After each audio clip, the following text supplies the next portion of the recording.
Every great world carries questions that its official maps refuse to answer. The Pokémon world is no different, vast and luminous on the surface, but threaded beneath with shadows, with silences, with moments where the story seems to pause and look away from something it would rather not explain. These are the theories that live in that silence, the ones that players have carried for decades, turning them over in quiet rooms late at night, finding new angles in the familiar places of Kanto and Johto and every region beyond. Before you drift any further, please consider subscribing to join the Cozy Club for more videos like this and tell me where you're watching from tonight. The Pokémon world presents itself as a place of natural wonder, a world where creatures of extraordinary ability coexist with humans who have built entire cultures around understanding them. The relationship feels ancient, intuitive, like something that grew slowly over thousands of years into a kind of harmony. But harmony is rarely the whole story. The more carefully a player moves through any Pokémon region, the more certain details begin to accumulate at the edges, small observations that do not quite resolve, pieces that fit the picture almost but not completely. The conspiracy theories surrounding Pokémon are not about darkness for its own sake. They are about paying close attention to a world that rewards careful observation, about noticing the things that the games almost say, and then quietly pull back from saying entirely. There is a theory that has circulated since the earliest days of the fandom, one that begins not with any dramatic discovery, but with a simple observation about the town of Pallet. In the original games, Pallet is a small and peaceful place, 3 homes, and a laboratory set against an open route to the north and the sea to the south. What the theory notices is the name itself. Palette, like a painter's palette, blank and waiting. Viridian means green and young. Pewter is a dull gray metal.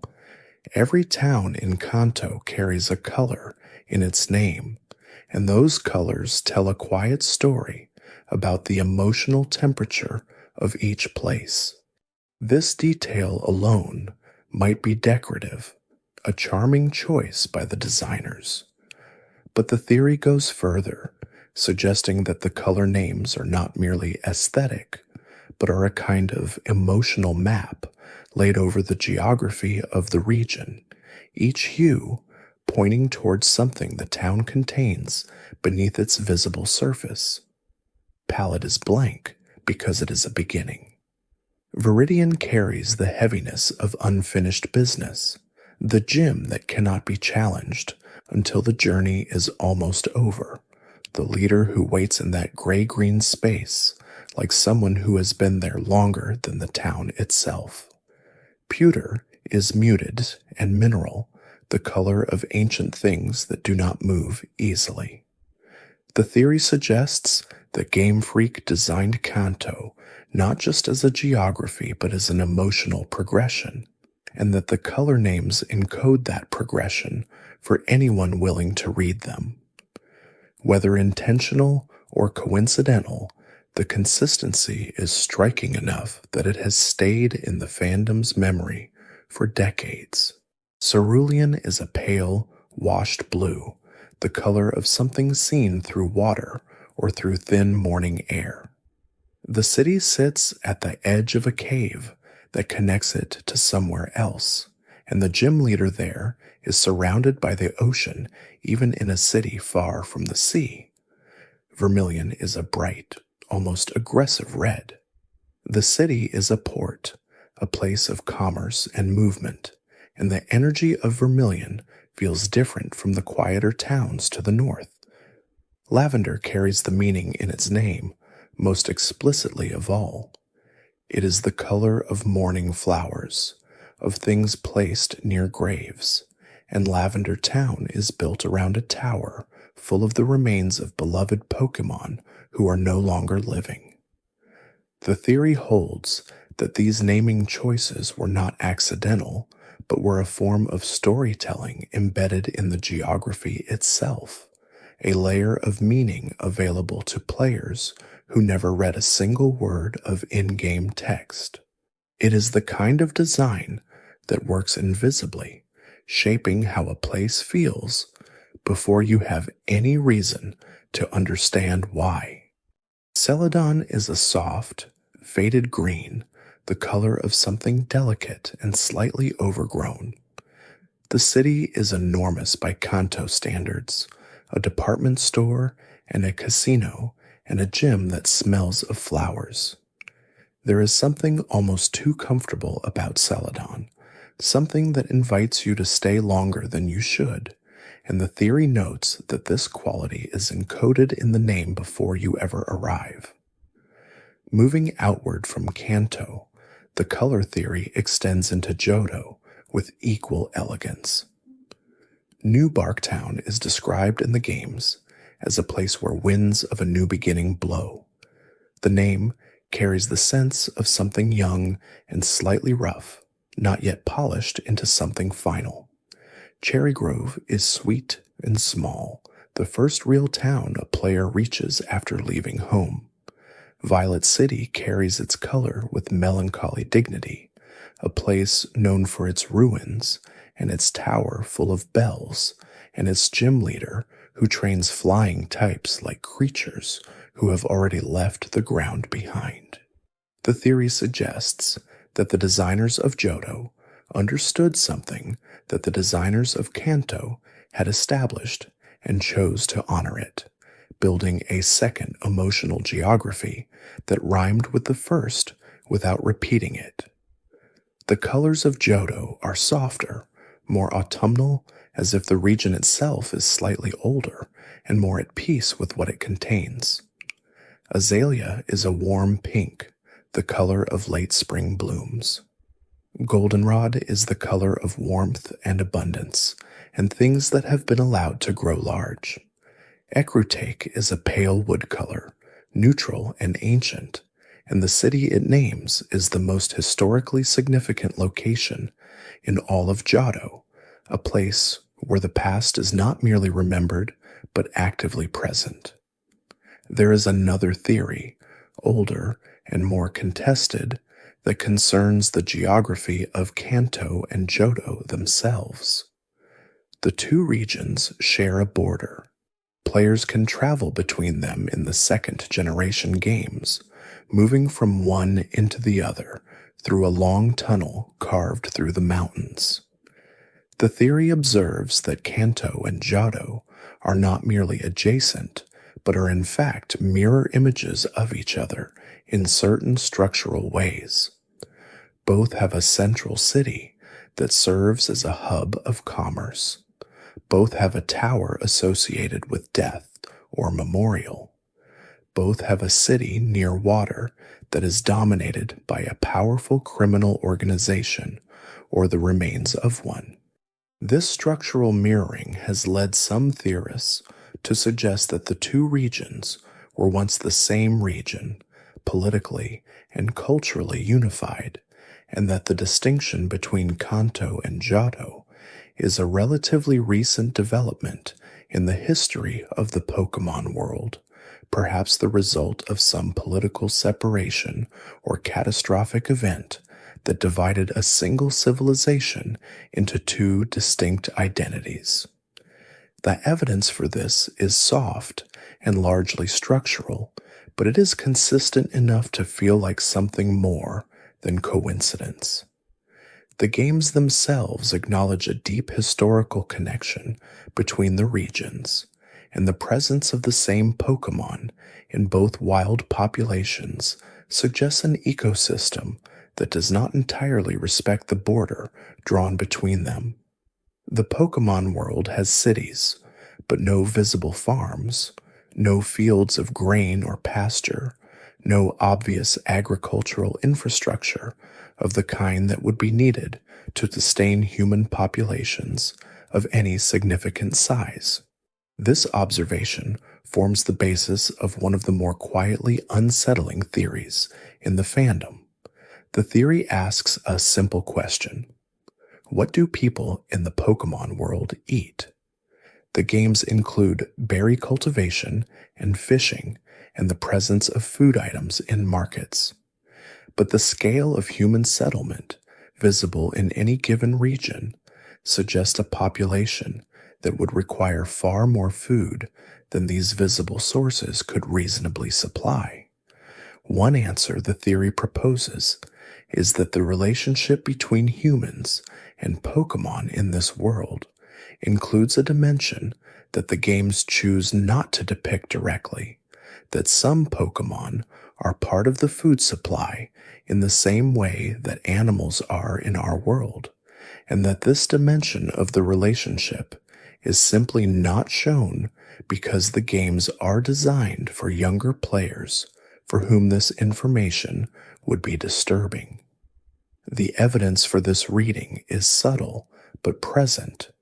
Pokémon like Miltank, the normal type cow Pokémon, produce milk that is used in cooking and healing. The games acknowledge this explicitly. The Slowpoke tail trade, depicted in gold and silver, treats a part of a living Pokémon as a luxury food item, complete with economics and demand and black market distribution. The world shows these edges, but declines to follow them very far. The theory does not claim that the Pokémon world is secretly dark or that trainers and their partners exist in a relationship of exploitation. It suggests instead that the world is more complete than the games directly depict, that human civilization in this world has the same foundations as human civilization in our world, and that Pokémon occupy multiple roles in that civilization, some of which are depicted lovingly in the games, and some of which are quietly left off-screen. This reading makes the Pokémon world feel less like a simplified paradise and more like a real place with real complexity, where the relationship between humans and other living creatures is layered and sometimes difficult and not reducible to any single frame. The berry farming system that becomes more elaborate with each new generation suggests a world where agriculture exists in specialized forms built around the unique properties of Pokémon-adjacent plants. The fishing mechanics present in every main series game establish that the world's waters are harvested in the conventional sense.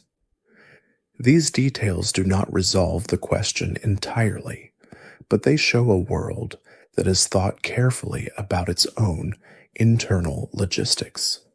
There is a theory about Cubone that has been present in the fandom almost since the beginning, one of the most emotionally resonant conspiracy theories in the entire series.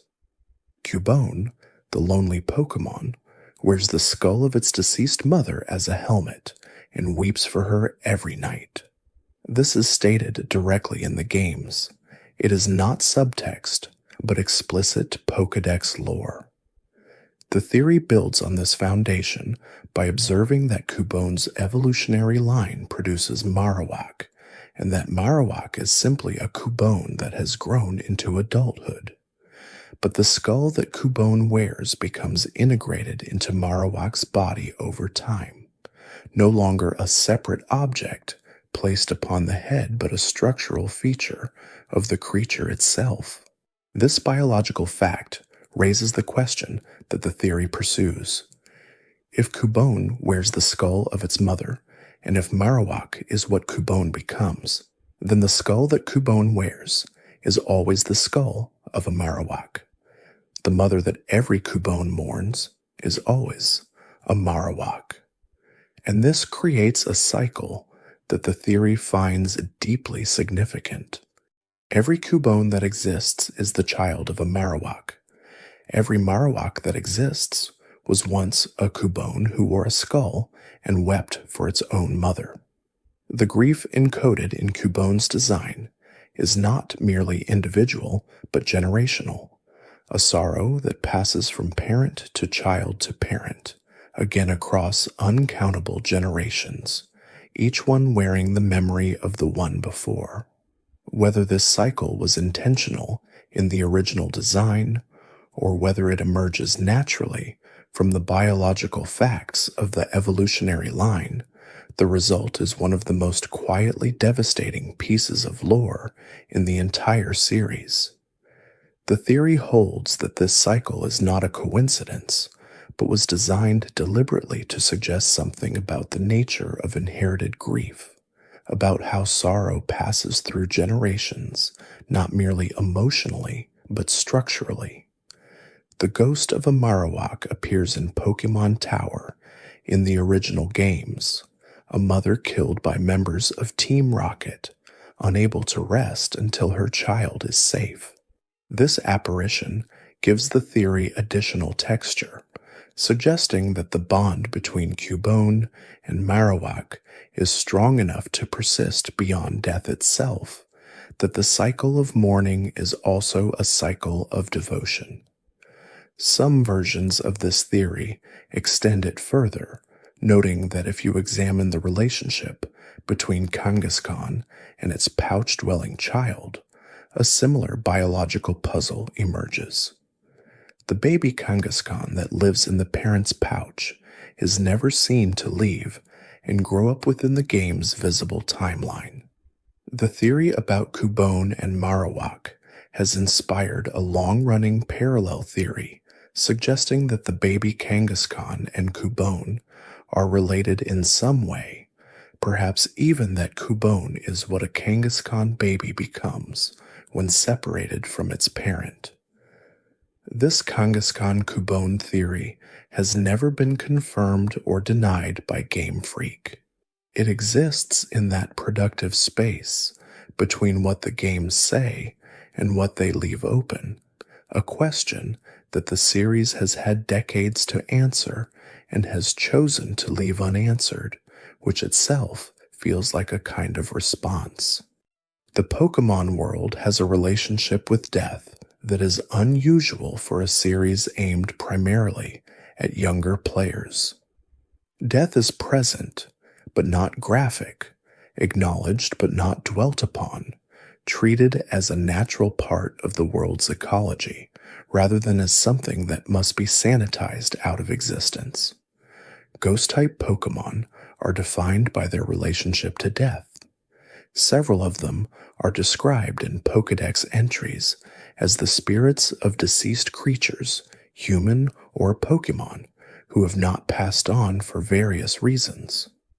Haunter was described in early entries as having the power to cause death by licking its victims, and Gengar was said to be the shadow of a person who had become lost in the mountains. The theory that concerns the ghost types broadly is not about any single Pokémon, but about what the existence of ghost types implies about the Pokémon world's cosmology. If ghosts exist as a recognized type of creature with ecology and habitat and the ability to be caught and trained, then death in the Pokémon world is not an ending, but a transition into a different kind of existence. This has profound implications for how trainers should understand their relationships with their Pokémon. If a Pokémon does not simply cease to exist when it dies, but instead becomes something else, perhaps a ghost-type creature with its own continued experience, then the stakes of a Pokémon battle are different from what they initially appear. The games are careful to maintain that Pokémon faint rather than die in battle, and this distinction is presented as meaningful within the world. But the existence of ghost types undermines this careful framing in interesting ways. If Ghastly and Haunter and Gengar are the spirits of people who have died, then death in this world is real and its aftermath is visible, catchable, and capable of being directed by a 10-year-old with a Pokeball. The theory suggests that this tension is not a design oversight, but a deliberate choice to create a world that is more philosophically complex than it initially presents. Children playing Pokémon are engaging, perhaps without fully realizing it, with questions about what death means, what persists after it, and what the relationship between the living and the dead might look like if those categories were less absolute than we currently assume. The Lavender Town Pokémon Tower is the most concentrated expression of this complexity in the entire series. It is a monument to deceased Pokémon, a place where trainers go to honor creatures who have passed, and it is also, in the original games, haunted by a ghost that cannot be identified or interacted with without a specific item. The world takes its dead seriously, and the existence of that tower suggests a culture that has built its mourning practices around the knowledge that death is not simply an absence. The Silph Scope, the item needed to identify the ghost in Pokémon Tower, is obtained from Team Rocket, the criminal organization whose activities are the primary antagonistic force in the first-generation games. There is a theory about the Silph Scope that concerns what its existence implies about the technology of the Pokémon world. The scope allows the user to see ghost-type Pokémon that are otherwise invisible. This suggests that ghost types are routinely invisible to the naked eye, that they share the world with humans and other Pokémon without being perceived by most observers. The theory notes that this means ghost Pokémon could be present anywhere, at any time, in numbers that would be impossible to estimate.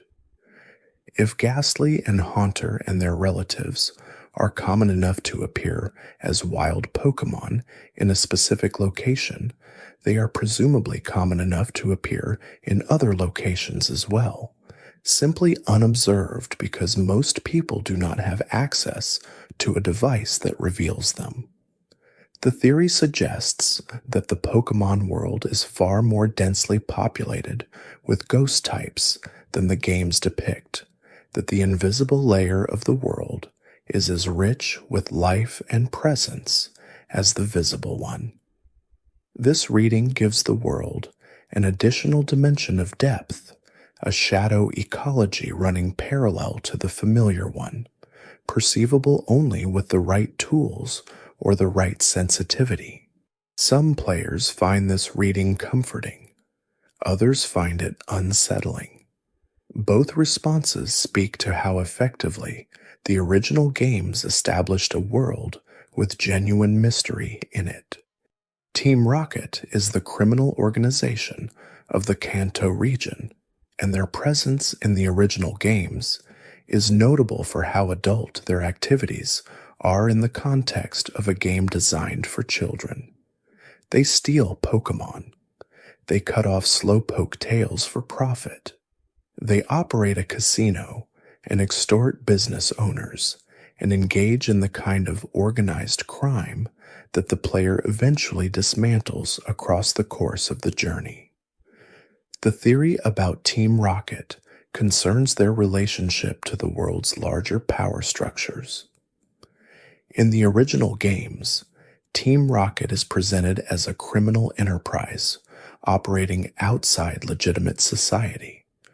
But several details suggest that the line between Team Rocket and legitimate power is less clear than the framing implies. The Silph Company, which manufactures the Master Ball and other advanced Pokémon technology, is based in Saffron City and is effectively the most powerful corporation in Kanto. Team Rocket attempts to take over Silph Company during the events of the original games, suggesting that they see control of this technology as central to their ambitions. The theory asks what Team Rocket's takeover of Silph Company would actually mean for the balance of power in Kanto.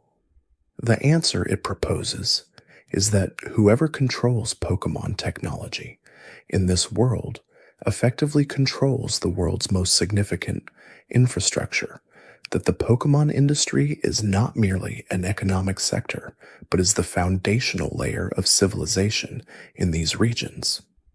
Giovanni, the leader of Team Rocket, is also the gym leader of Viridian City. This dual role is one of the most discussed and theorized details in the entire first generation. He is simultaneously the last gym leader the player challenges and the final boss of the criminal organization the player dismantles. The theory that has grown around Giovanni concerns the question of how this situation came to exist. How does the leader of a criminal organization also serve as an officially recognized gym leader? The theory suggests that this arrangement is not merely a narrative convenience, but reflects something true about the Pokémon world's power structures, that official institutions and criminal enterprises are not as separate from each other as the framing implies. Giovanni's gym is in Viridian, the city whose gym cannot be challenged until the player has obtained all other badges. This means that the game keeps the player away from Giovanni in his official capacity until the very end of the Kanto journey, a delay that the theory suggests is structural rather than coincidental, that the game is hiding the nature of official power from the player until they are ready to confront it. The resolution of Giovanni's story in the original games is ambiguous. He abandons Team Rocket after being defeated and disappears. He does not go to prison. He does not face any formal consequence for the organization he led and the crimes it committed. The theory notes this absence of consequence and suggests that it reflects something true about how power operates in the Pokémon world, that those at the very top are insulated from the accountability that falls on those below them. There is a theory about the relationship between Mewtwo and the player's journey through Kanto that concerns not just Mewtwo itself, but the entire architecture of the game. Mewtwo is found in Cerulean Cave, accessible only after the player has become champion, the most powerful trainer the world recognizes. The theory begins with the simple observation that Cerulean Cave is gated by the player's achievement of the championship. The in-game explanation is that the cave is too dangerous for anyone but the very best trainer to enter. But the theory asks why a cave would be gated in this way, and what the gatekeeping actually accomplishes. Mewtwo is the most powerful Pokémon in the original game. It was created by scientists attempting to amplify Mew's genetic code, and that project produced a creature of tremendous power, and the Pokédex suggests tremendous psychological suffering. The journal entries left in the Pokémon Mansion on Cinnabar Island describe Mewtwo's early life in terms that are deliberately disturbing, a creature that grew ferocious and destroyed the laboratory where it was born. The theory proposes that Mewtwo's presence in Cerulean Cave is not incidental, but is a form of containment, that the Pokémon League and the institutional structures of Kanto are aware of Mewtwo's existence and have arranged the championship gate specifically to ensure that only trainers of sufficient ability can access the cave where Mewtwo waits. If this is true, then the entire structure of Kanto's gym challenge takes on a different significance. The player is not merely proving themselves as a trainer for the satisfaction of personal achievement. They are qualifying for access to a containment zone, passing a test that determines whether they are capable of dealing with the world's most dangerous known entity. This reading transforms the gym leaders from friendly rivals into something more like evaluators, individuals whose role is not merely to test the player's skill in battle, but to assess whether the player is ready to be trusted with knowledge of and access to Mewtwo's location. The theory suggests that most trainers never qualify, and that the existence of Mewtwo is therefore effectively a secret kept from the general population by the structure of the challenge itself. The silence of the Pokémon League officials on the subject of Mewtwo is consistent with this reading. No one in any official capacity mentions Mewtwo directly. The player discovers its existence through research, through the journals left behind in a ruined laboratory, through inference rather than instruction. The theory holds that this silence is deliberate, that official Kanto does not acknowledge Mewtwo, because acknowledging Mewtwo would require explaining how it came to exist and what was done in the creation of it. The Pokémon Mansion on Cinnabar Island is one of the most atmospheric locations in the original games. A burned and abandoned building full of researchers' notes and wild Pokémon that have overrun the empty halls. The journals found there tell the story of Mewtwo's creation and escape, but they also tell a broader story about the limits of scientific ambition in the Pokémon world.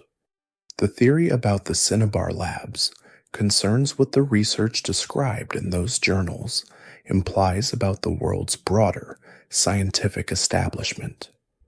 The project that created Mewtwo was clearly well-funded and operated with the resources of a significant institution. The notes reference years of research, multiple scientists, and a level of genetic technology that goes far beyond anything depicted elsewhere in the games. The theory suggests that the research described in the Cinnabar journals was not an isolated project, but was one expression of a broader program of Pokémon genetics research that was operating in Kanto during the period before the player's journey begins. This research program produced Mewtwo and apparently several other outcomes that the games hint at but never fully depict. The presence of specific fossils on Cinnabar Island that can be revived into ancient Pokémon adds texture to this reading. The ability to restore extinct creatures from genetic material preserved in stone suggests a level of biological technology that has been normalized in this world, integrated into everyday life in ways that would seem extraordinary from our perspective, but are unremarkable within the game's framing. Professor Oak, the researcher who begins the player's journey and who serves as the primary scientific authority figure in Kanto, is the subject of a long-running theory about his actual role in the events of the game.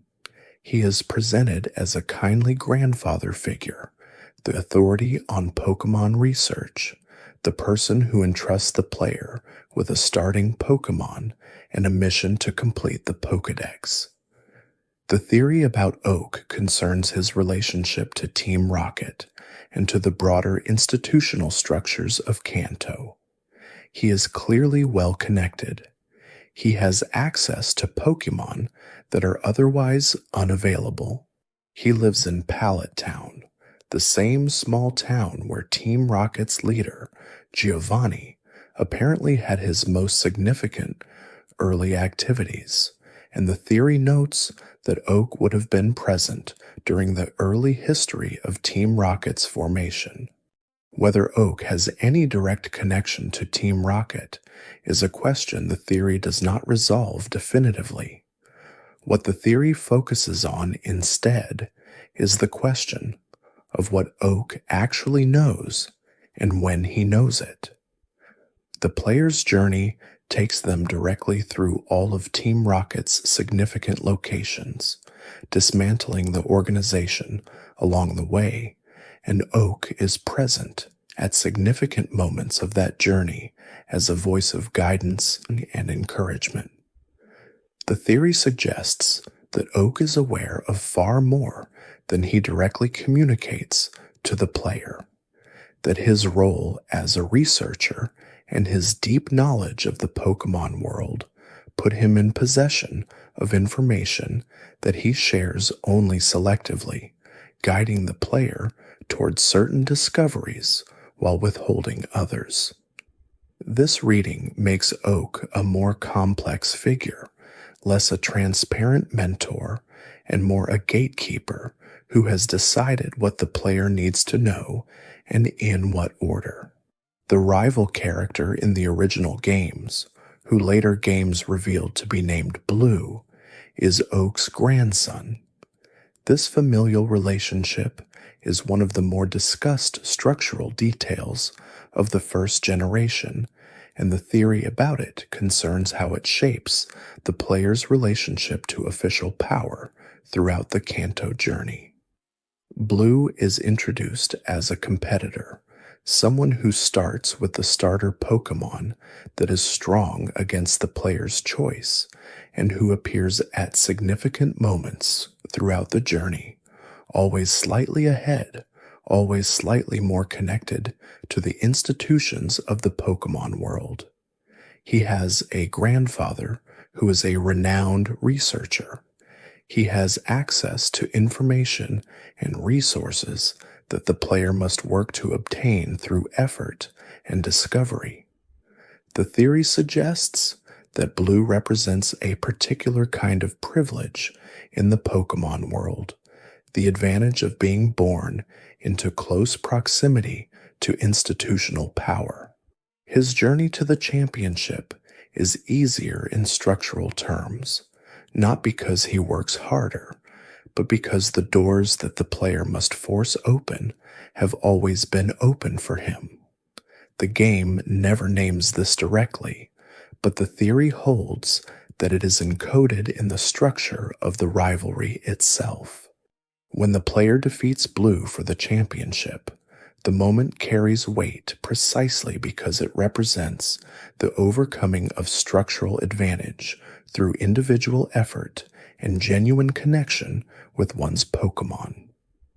Blue's team, the theory notes, is powerful but impersonal. He has the best Pokémon available, but the game suggests that he has not built the same quality of relationship with them that the player has built with their own. There is a theory about the starter Pokémon that concerns their origins and what those origins imply about the relationship between Professor Oak and the Pokémon ecosystem. In the original games, Oak has exactly 3 starter Pokémon when the player arrives, one of each type, already prepared and waiting. The theory asks where these Pokémon came from. Bulbasaur, Charmander, and Squirtle do not appear in the wild in Kanto. They are available only through Oak's laboratory, which means that Oak has obtained them through some means that the game does not depict and does not explain. Later games and supplementary materials have provided partial answers to this question, establishing that starter Pokémon are typically rare in the wild, and that researchers like Oak have dedicated their careers to locating and breeding them for distribution to new trainers. But the theory pursues a different angle, asking what it means for these 3 specific Pokémon to be the ones considered appropriate for beginners. Charmander is a fire lizard whose flame on its tail is directly connected to its life force. If the flame goes out, the Pokémon dies. This is stated explicitly in the games.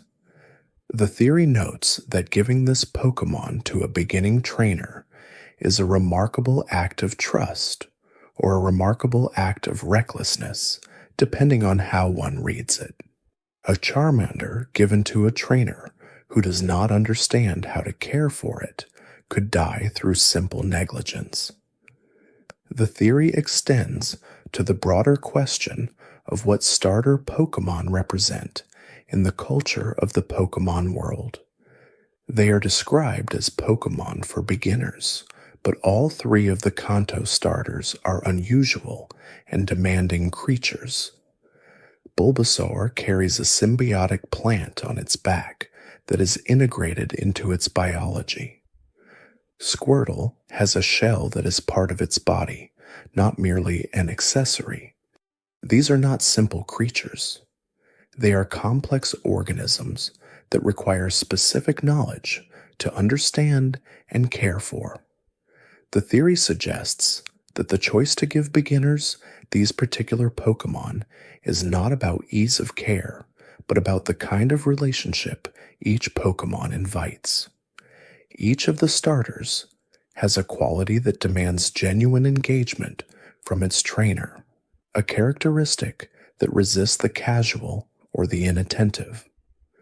This reading makes the starter selection not merely a game mechanic, but a philosophical statement about what it means to begin a relationship with a Pokémon, that the first partnership a trainer forms sets the tone for everything that follows, and that the first Pokémon is chosen not for convenience, but because it has the capacity to teach something essential about partnership and care. The Pokémon world has multiple regions, each with its own geography and culture and Pokémon population, and the relationship between these regions is one of the less examined aspects of the franchise's world building. The theory that concerns this relationship begins with the observation that international travel between regions is apparently easy and common, given that players can obtain Pokémon from other regions through trading, and that characters in later games reference knowledge of distant places. But if travel is common, then the regional boundaries that shape each game feel somewhat arbitrary, or rather, they feel like they are serving a purpose beyond simple geography. The theory suggests that the regions of the Pokémon world are more politically distinct than they appear, that each one represents a different kind of civilization, a different relationship between humans and Pokémon that has developed in relative isolation. Kanto and its immediate surroundings developed a culture built around the gym system and the Pokémon League, a formalized structure of battle and achievement. Kalos, the region based on France, developed a culture centered on beauty and performance, with Pokémon contests and elaborate presentations alongside the gym challenge. These different emphases feel like the result of genuinely different cultural development rather than mere aesthetic variation. The theory proposes that the various regional cultures developed independently for long enough to produce genuinely distinct philosophies about what Pokémon are and what they are for, and that the games depict a world that is in the early stages of global cultural exchange, each region encountering the other's ways of relating to Pokémon with varying degrees of acceptance and resistance. Unova, the region based on New York City, is one of the most politically textured regions in the entire series. The antagonist organization of Unova, Team Plasma, does not pursue the straightforward goal of power or wealth that motivates most Pokémon game villains. Team Plasma's stated goal is the liberation of Pokémon from human ownership, a position that the game takes seriously enough to give it a philosophically coherent advocate in the character of N. The theory about Team Plasma and N concerns the sincerity of the liberation argument and what it means for the rest of the franchise that this argument is presented with genuine weight. N believes that Pokémon are harmed by the system of training and battle, that keeping a Pokémon in a ball and directing it to fight for human achievement is a form of oppression. The games engage with this position rather than dismissing it. The theory suggests that the Pokémon world has never before had to seriously confront the question of what Pokémon want, that the premise of the first 4 generations, that Pokémon freely participate in training and battle because they genuinely desire partnership with humans, had never been interrogated from within the fiction until Team Plasma forced the question. This makes Unova a kind of philosophical turning point in the Pokémon world's history, the moment when the fundamental assumptions of human-Pokémon relationships became openly contested rather than quietly assumed. The theory holds that the world the player enters in later games is permanently changed by this confrontation, that the innocence of the original premise is not restored after Team Plasma's defeat, but is complicated by the questions N raised. N's history is one of the most carefully constructed pieces of character backstory in the entire franchise. He was raised by Ghetsis, the true antagonist behind Team Plasma, in isolation from other humans and in close proximity to Pokémon who had been abused and neglected. His belief that Pokémon should be freed from humans is not abstract philosophy, but the direct product of a childhood designed to produce exactly this belief. The theory about N concerns the question of what his story implies about the reliability of moral conviction in the Pokémon world. N is sincere. He genuinely believes in liberation, but his sincere belief was manufactured through deliberate manipulation, his environment carefully constructed to produce a person who would advocate for a position that served Ghetsis' actual goals. This creates a disturbing relationship between authenticity and manipulation. N's feelings are real, even though the conditions that produced them were artificial. His arguments are coherent, even though the purpose they were designed to serve is cynical. The theory suggests that this is not merely a character detail, but a meditation on how moral positions can be genuine and manipulated simultaneously, how the sincerity of a belief does not guarantee its origin or its consequences. The games resolve this to some degree by having N recognize, after his defeat, that he was raised within a carefully controlled false reality, that the Pokémon he interacted with as a child were specifically chosen to reinforce a particular narrative. But the recognition of manipulation does not entirely dissolve the moral questions he raised. Those questions remain in the world of the games, outlasting the organizational context in which they were first articulated. The legendary Pokémon of each region have always been central to the game's plots, and the theories about legendaries as a category concern what their existence implies about the structure of the Pokémon world's cosmology.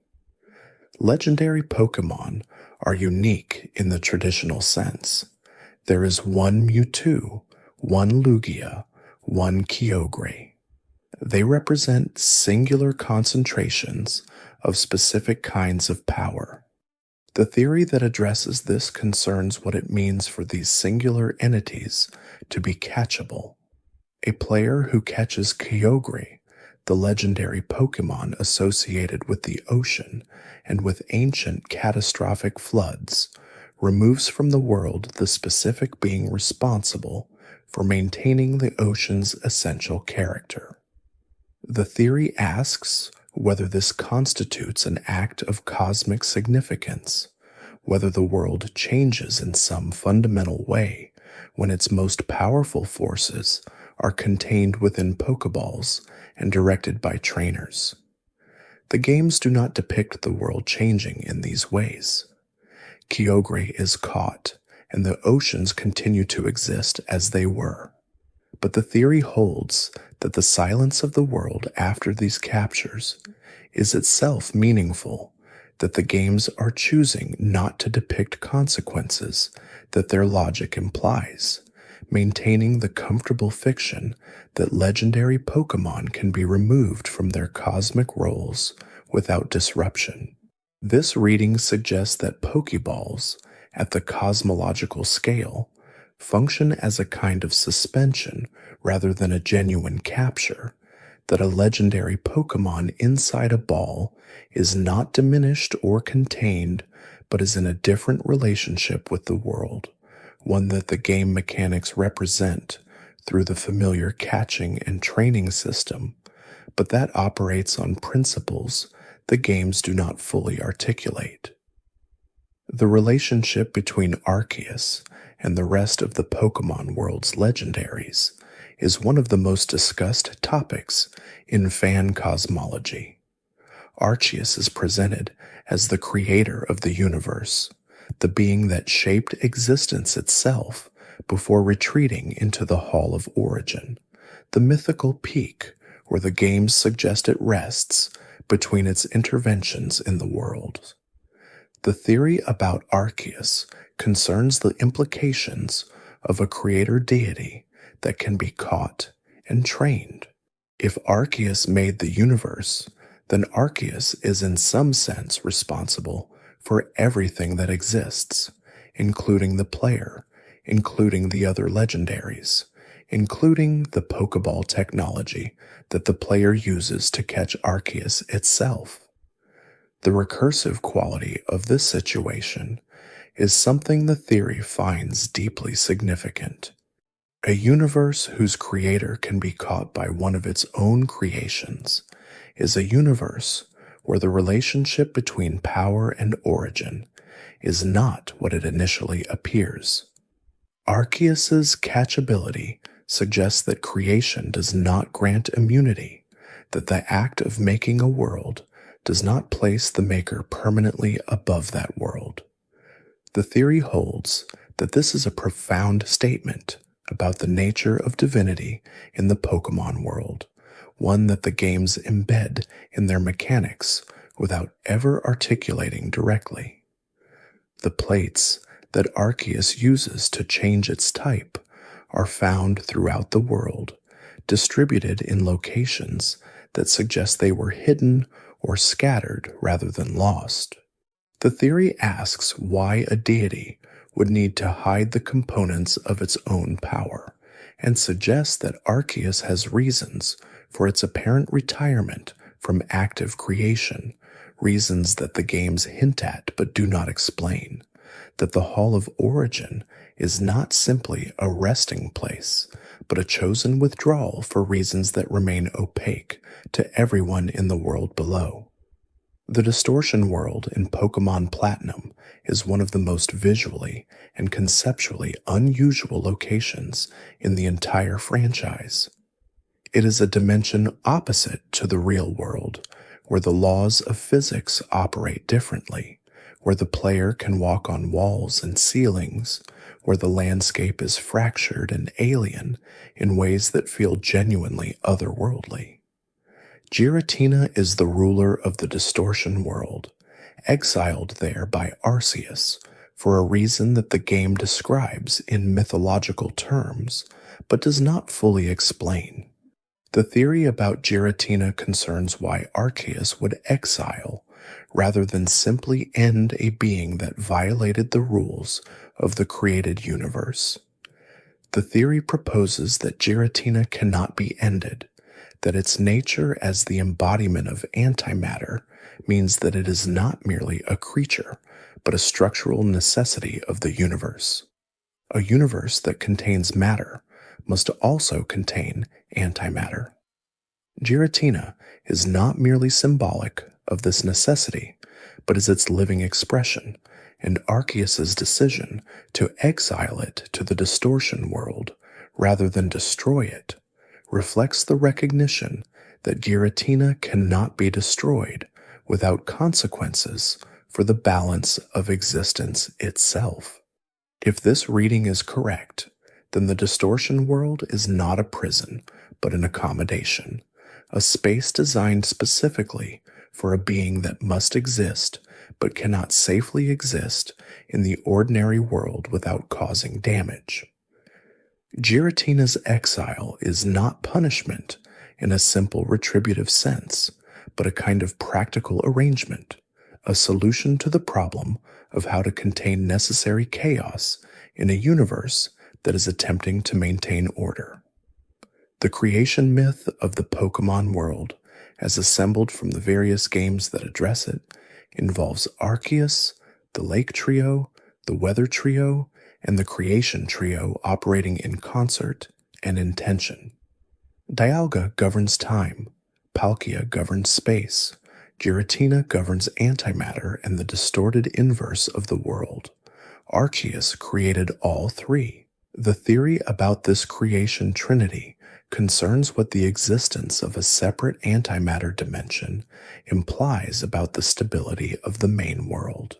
If antimatter is real and present, but contained in a separate space, then the distortion world is not simply another location, but is a fundamental component of the world's structure, the negative space that makes the positive space possible. Every location in the main Pokémon world has a mirror in the distortion world. The theory suggests that this mirroring is not merely aesthetic, but structural, that the distortion world is not an alternate dimension, but is the same dimension from a different angle, the back of a painting seen from behind the canvas. Players who explored the distortion world in Platinum reported a sensation distinct from any other location in the games, a quality of wrongness that was atmospheric rather than narrative, produced by the visual design of impossible geometries and by the ambient suggestion that the rules governing ordinary experience did not apply here. The theory holds that this sensation was deliberately engineered to communicate something about the nature of the space that text alone could not convey, that the designers understood they were depicting not just a strange place, but a fundamentally different mode of existence. There is a theory about the relationship between Pokémon and their Pokeballs that has been present in the fandom for years, and that concerns one of the most fundamental mechanics of the games. Pokeballs capture Pokémon and store them in a compressed digital form. The games present this as a comfortable arrangement that Pokémon accept willingly once they have been caught. The theory asks what it actually feels like to be inside a Pokeball. The games offer brief glimpses. When a Pokeball does not capture a Pokémon cleanly, the Pokémon is shown shaking and struggling before breaking free. This suggests that Pokémon experience the capture process consciously, that they are aware of what is happening and can resist it. Some Pokémon appear content in their balls and emerge readily when their trainers need them. Others, in the anime and in certain game mechanics, behave as if they resent confinement and resist being returned. This variation suggests that the experience of being inside a Pokeball is not uniform, that different Pokémon have different relationships with the space.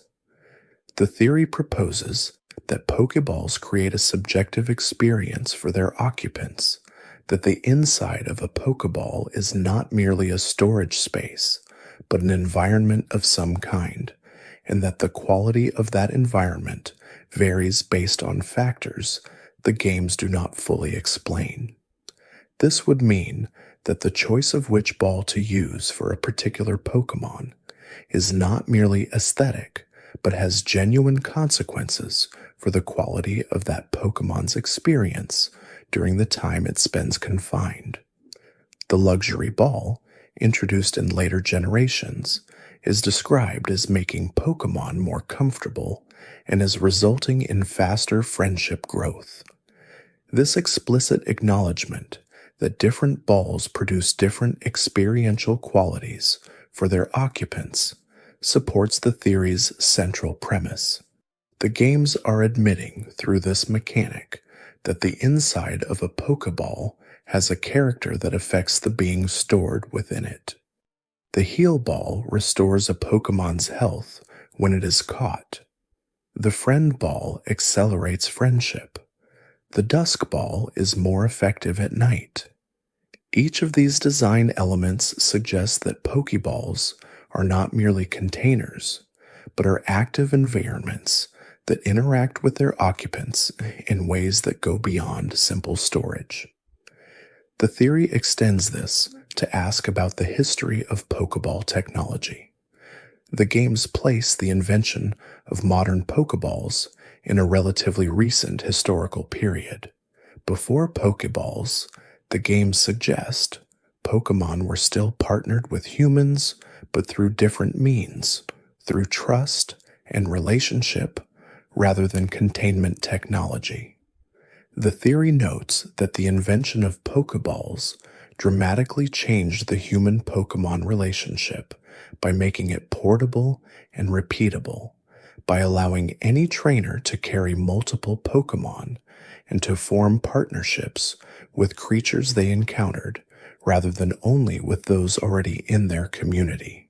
This technological change had consequences for Pokemon culture, for wild Pokemon populations, and for the nature of human settlement in ways the games have never fully mapped. The Safari Zone is a location that appears in multiple regions, a protected area where Pokemon live in a more natural state, and where trainers use special rules to attempt captures. The theory about the Safari Zone concerns what its existence implies about the relationship between conservation and the main game's mechanics. In the Safari Zone, trainers cannot use their own Pokemon in battle. They are limited to throwing bait, rocks, and Safari balls. This radically different capture mechanic applies only in this space and produces a different quality of engagement than the standard battle and capture approach that governs the rest of the games. The theory asks why conservation in the Pokemon world would require the prohibition of standard battle mechanics, and suggests that the answer lies in an uncomfortable truth about what Pokemon battles actually are. When a trainer weakens a Pokemon in battle before catching it, the process is efficient but potentially traumatic. The Safari Zone's rules, by eliminating this option, suggest an awareness that the standard process has qualities that are inappropriate for creatures being offered the protection of a conservation space. This reading implies that wild Pokemon experience battle differently than trained Pokemon, that being attacked by unknown opponents without the context of an established training relationship is harmful in ways that battles between trained partners are not. The Safari Zone becomes, in this theory, not merely a different game mechanic, but a different ethical framework applied to a specific context, an acknowledgement that the standard approach has dimensions that require restriction in spaces where Pokemon welfare is the primary concern. The Pokemon world's history with catastrophic events is extensive and well documented across the games. The great war that is implied in the backstory of Pokémon X and Y, the ancient conflict between the legendary Pokémon of Hoenn, the wars referenced in the stories of Unova, all of these suggest a world that has experienced violence and upheaval on a civilizational scale. The theory about the Pokémon world's historical violence concerns what it means for this history to be largely invisible in the game's present. Players move through regions that have recovered from ancient catastrophes that have incorporated the ruins of previous civilizations into their landscapes that carry the scars of old conflicts in their mythology and culture.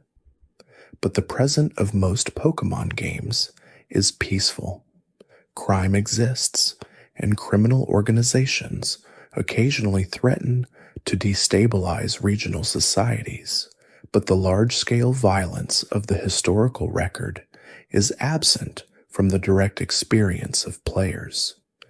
The theory suggests that this absence is not incidental, but is meaningful, that the Pokémon world is depicted in a moment of unusual stability that follows a long period of instability.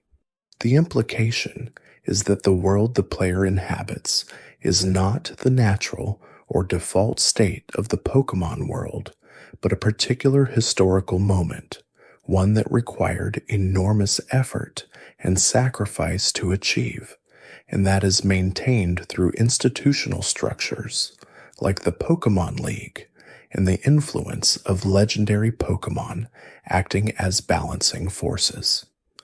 The theory holds that the history visible in the ruins and the legends is the more accurate picture of the world's normal state, and that the peace of the present is a temporary achievement rather than a permanent condition.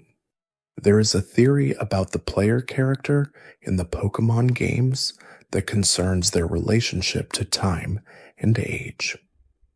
The original protagonist of the games begins their journey at 10 years old. This age has been consistent across most main series games, and the theory about it concerns what it means for children of this age to be sent on journeys that involve confronting criminal organizations, ancient cosmic forces, and the most powerful Pokémon in existence. The theory notes that 10 is not chosen arbitrarily. It represents a specific kind of developmental threshold, a moment when children are understood to be old enough for independence, but young enough to still be shaped by their experiences. The journey that begins at 10 is not merely an adventure, but an education, and the theory holds that this education is understood within the game's cultures as the primary rite of passage for entry into adult society. But the education the player receives is not merely about Pokémon. It is about power, about institutional authority, about the relationship between individual action and systemic change. Players who dismantle Team Rocket at 10 years old have had an experience that most adults in the game's world have never had. They have confronted and defeated the most significant organized threat to regional stability, and they have done it largely alone. The theory suggests that this experience has consequences for the player character that the games do not follow up on. What does it mean for the rest of a life to begin with this kind of formative experience? The games end with the championship or with some version of restored stability, but the theory asks what comes after, what kind of adult a person becomes when they have faced these challenges so early. There is a theory that concerns the recurring presence of certain Pokémon across all regions, specifically the birds and insects that appear in early route encounters, regardless of which region the player is visiting. Pidgey and Caterpie and Rattata have their equivalents in every region functionally similar Pokémon that occupy the same ecological niches even in places geographically distant from Kanto. The theory about these regional equivalents is called convergent evolution by some fans, suggesting that the Pokémon world produces similar creatures in similar niches the way our world produces similar adaptations in unrelated species. But the theory goes further, suggesting that the equivalence is too precise to be merely ecological, that the consistency of these early root species across all regions suggests something was deliberately seeded or distributed throughout the world at some point in its history. If the same basic body plan appears in Kanto and Johto, and Hoenn and Unova, and Kalos and Alola and Galar, and if these appearances are too similar to be entirely coincidental, then either the world's ecosystems are shaped by forces more intentional than natural selection, or the Pokémon world has a history of deliberate ecological management, of choosing which creatures would inhabit which spaces and ensuring their presence across a geographically diverse world. The theory connects this to Arceus and to the creation mythology, suggesting that the consistent presence of certain body plans across all regions reflects the initial conditions of creation, that Arceus's act of generating the world included the distribution of foundational species across all of the world's habitable spaces, and that the regional variants and equivalents visible in the modern games are the accumulated evolutionary product of those original distributions. There is a theory about the experience of evolution itself from the Pokemon's perspective that concerns what it feels like to transform from one form into another.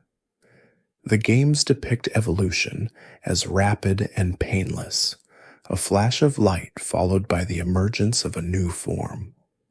The Pokémon emerges from evolution larger, more powerful, and apparently unchanged in personality and memory. But the theory asks about the continuity of identity through evolution. If a Caterpie becomes a Metapod becomes a Butterfree, is the Butterfree the same individual as the Caterpie?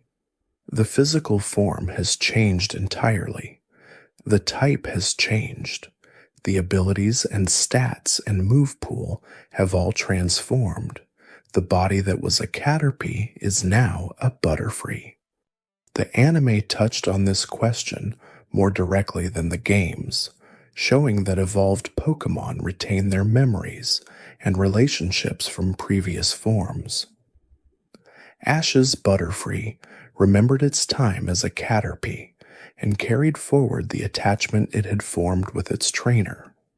But the theory notes that memory is not the same as identity, that retaining memories of a previous form does not resolve the philosophical question of whether the being that holds those memories is the same being that formed them. This question becomes more acute in the case of Pokémon, whose evolved forms appear radically discontinuous with their pre-evolutions. Caterpie to Butterfree involves a metamorphosis stage that seems to dissolve the original organism entirely. Magikarp to Gyarados involves not merely growth, but a categorical change in the nature and scale of the creature. The theory holds that evolution in the Pokémon world is not merely biological development, but something more like transformation at the level of existence itself, and that the philosophical implications of this are something the world's culture must grapple with in ways the games do not directly show. The move Splash is one of the most discussed moves in the Pokémon fandom, famous for being entirely useless in battle. The move does nothing. It has been available since the original games, and its description has never suggested any utility beyond the basic flavor text. Magikarp, the Pokémon most associated with Splash, uses it as its primary move for most of its development. The theory about Splash concerns what this useless move actually represents. The most common reading is that Splash is meant to reflect Magikarp's status as a weak and underestimated Pokémon, that its signature move being functionless is a visual joke about its apparent lack of value. But the theory pushes further. The original Japanese name for Splash is Heigane, which translates more closely to something like flap or tumble, a motion of helpless struggling. The move's name in translation became Splash, which introduces an association with water that the original name did not necessarily contain. The theory notes that this translation choice shaped how English-speaking fans understood Magikarp's relationship to its own signature move. But the deeper part of the theory concerns what Splash's existence in a battle context implies about the Pokémon world's understanding of moves. If a move exists in the game's database, it presumably exists in the world's understanding of Pokémon techniques. The theory asks whether Splash was once functional, whether it represents an atrophied or degraded version of a move that had power in some earlier state of Magikarp's evolutionary history, a vestigial capability that has been stripped of its function but not of its existence. The Magikarp Gyarados evolution is perhaps the most dramatic developmental transformation in the original games, a creature that appears entirely without redeeming qualities, transforming into one of the most powerful and feared Pokémon in Kanto. The theory about this transformation concerns what it implies about the nature of potential in the Pokémon world. Gyarados is described as a creature of tremendous destructive power, capable of destroying entire cities, known for its rage and for the devastation it leaves in its path. The Pokédex entries for Gyarados are among the most consistently extreme in the games, emphasizing not just power, but a particular quality of fury that feels out of proportion to anything Magikarp's gentle splashing suggested. The theory proposes that Gyarados' rage is directly connected to Magikarp's experience of powerlessness. A Pokémon that has spent its entire developmental life being overlooked, underestimated, and unable to contribute meaningfully to any situation emerges from evolution as a being in whom all of that accumulated experience has transformed into something overwhelming. The fury of Gyarados is not a departure from Magikarp's experience, but its direct product. This reading transforms one of the game's most satisfying evolution sequences into something more complicated. The player rewards Magikarp's perseverance with evolution, and the result is magnificent. But the theory notes that what the player has produced is not merely a powerful ally, but a creature whose power is inseparable from a history of frustration and constraint, and that the destructive capacity of Gyarados is as much a consequence of what Magikarp endured as of what it became. There are theories about the relationship between specific legendary Pokémon and the regions that contain them that concern the question of what happens to a region when its legendary Pokémon is absent. In Pokémon Ruby and Sapphire, the conflict between Team Magma and Team Aqua centers on Groudon and Kyogre, the beings associated with land and sea respectively. The implication is that these Pokémon are not merely powerful creatures, but are actively responsible for maintaining the balance of the world's fundamental elements. The theory extends this to ask about the periods in each region's history before the game's events, when the legendary Pokémon presumably existed but were not being sought or awakened. If Groudon and Kyogre are responsible for the stability of land and sea, then they must be continually performing this function even when they are dormant in their respective caves. Their rest is not an absence from their cosmic role, but a different mode of fulfilling it. What the games depict as the awakening of Groudon and Kyogre is not these Pokémon beginning to function, but rather the disruption of a balanced function they have been quietly performing all along. Team Magma and Team Aqua do not create Groudon and Kyogre's power. They disrupt the equilibrium in which that power was being usefully applied. The catastrophe the player prevents is not the activation of legendary Pokémon, but the corruption of a balance that has been maintained by those Pokémon for uncountable years. This reading makes the legendary Pokémon less like sleeping gods waiting to be awakened, and more like essential infrastructure, components of the world's operating systems that have been running continuously since the world began, and that only become visible as discrete entities when that infrastructure is threatened or disrupted. The theory about Pokémon ages and lifespans concerns the apparent immortality or extreme longevity of certain Pokémon, and what this implies about the experience of partnership with creatures that will outlive their trainers. The Pokédex suggests that certain Pokémon can live for thousands of years. The legendary Pokémon are presumably even longer lived. Some grass-type Pokémon appear to be connected to the growth cycle of plants and trees rather than to the lifespan of individual animals. A trainer who partners with a Torterra, described as a creature so large that other animals live their entire lives on its shell, is partnering with a being whose lifespan may extend far beyond the trainer's own. The theory asks whether trainers in the Pokémon world are aware of this disparity and whether it shapes how they think about the relationships they form.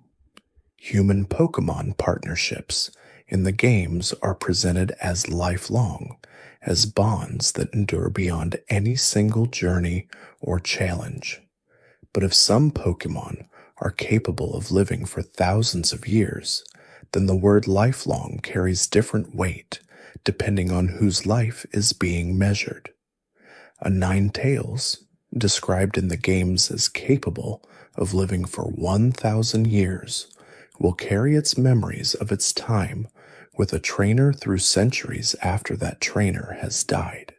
The theory holds that this creates a form of relationship unique to the Pokémon world, one in which the Pokémon is not merely a companion for a human life, but a repository of that life, carrying the memory of the partnership forward through time in ways the human partner cannot.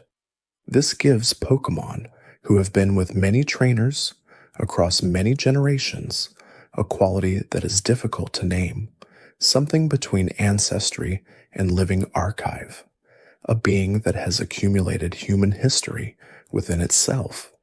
There is a theory about the Pokémon world's attitude toward memory that concerns the old chateau in Pokémon Diamond and Pearl, a ruined mansion in Eterna Forest filled with ghost Pokémon and faint traces of the family that once lived there. The old chateau is one of the most atmospherically rich locations in the 4th generation games, a space that feels haunted not just by Pokémon, but by human history. The theory about the old chateau concerns the apparitions visible within it, the shadowy figures that appear in the upper floor and disappear when approached. These figures are not Pokémon that can be caught or interacted with directly. They are environmental details, present but unaddressable, suggesting a past that cannot be recovered. The theory proposes that the old chateau is a meditation on grief and abandonment, that the figures within it represent a family that suffered some loss or displacement so significant that their presence persists in the space, even though they themselves are no longer there. The Pokémon who inhabit the chateau, the Ghastly and Haunter, are drawn to this residue of human memory, occupying a space that was once full of human life and that now holds only its trace. What makes the old chateau theoretically interesting is that it asks the player to encounter a kind of haunting that has nothing to do with malevolence. The ghosts here are not threatening, but melancholy. They are the emotional residue of lives that were lived in this space and then ended or departed, and the space itself has preserved that residue the way old wood preserves the shape of the grain. The theory about Pokémon dreams concerns the Munna and Musharna line, Pokémon who feed on the dreams of sleeping people, and Pokémon, and what their existence implies about the relationship between consciousness and the Pokémon world's broader ecology. Munna is described as eating dreams, and the mist it produces contains visions of the dreams it has consumed. This is not presented as harmful, but as a natural biological function, a Pokémon that has evolved to metabolize something that humans produce during sleep. The theory asks what it means for dreams to be a resource, what the ecology of dream consumption looks like at scale. If Munna and Musharna feed on dreams, they presumably exist in significant numbers, in areas where humans and Pokémon sleep in proximity. The dreams they consume are not destroyed but transformed, appearing in the mist they exhale as colorful visions that can be observed. This suggests that dreams in the Pokémon world have a kind of objective reality, that they are not merely subjective mental events, but have a substance that can be accessed and consumed by other beings. The theory extends this to ask about the relationship between dreaming Pokémon and the Pokémon world's broader, unconscious dimension. If the dream world, depicted in some games as a shared dream space accessible through specific means, has a real existence, then sleep in the Pokémon world connects individuals to a collective realm of experience that operates by different rules than the waking world. Munna and Musharna become not merely unusual Pokémon, but caretakers of a boundary between conscious and unconscious dimensions of the world. The psychic type in the Pokémon world has always suggested the existence of mental powers that operate outside the normal physics of the world, and the theory about psychic types concerns what their prevalence implies about the nature of consciousness in the Pokémon world's biology. Psychic type Pokémon are numerous and diverse, ranging from the humanoid Alakazam to the spoon-wielding Kadabra, to the strange floating Beheeyem and the cat-like Espeon. What they share is the capacity to directly affect the physical world through mental force, to move objects, communicate across distances, read and sometimes alter the thoughts of others, and perceive information that is not available through ordinary sensory channels. The theory notes that if these abilities are present in a significant portion of the Pokémon population, and if psychic types have always existed, then the Pokémon world's history must have developed in the constant presence of beings who could read minds and move objects with thought. This would have profound implications for how societies developed, for how privacy and security and governance were understood. A world where some members of the population can read thoughts is a world where the concept of private mental life must be understood differently than it is in our world. The theory suggests that the social and institutional structures of the Pokémon world developed in response to this reality, building in acknowledgments of and protections against psychic ability that are not directly visible in the games, but are implied by the existence of psychic types in such numbers. There is a theory about the Pokémon world's treatment of illness and injury that concerns the remarkable healing technology available at Pokémon centers and through the use of items. A Pokémon that is brought to a Pokémon center in any condition, regardless of how severely it has been injured in battle, is restored to full health at no cost, quickly and completely. The theory asks what this implies about the medical technology of the Pokémon world and why it is applied freely and universally to Pokémon, but apparently not in the same way to humans. The games do not depict human illness being treated with the same casual efficiency as Pokémon injury. Human characters sometimes reference health concerns, sometimes recover from hardships, but the instant and complete healing available at Pokémon centers seems to exist only in the context of Pokémon care. One reading of this disparity is that the healing technology works on Pokémon biology specifically and cannot be generalized to human biology, that the potions and full restores and Nurse Joy's machines are calibrated to the specific physiological needs of Pokémon and have no equivalent function for human bodies.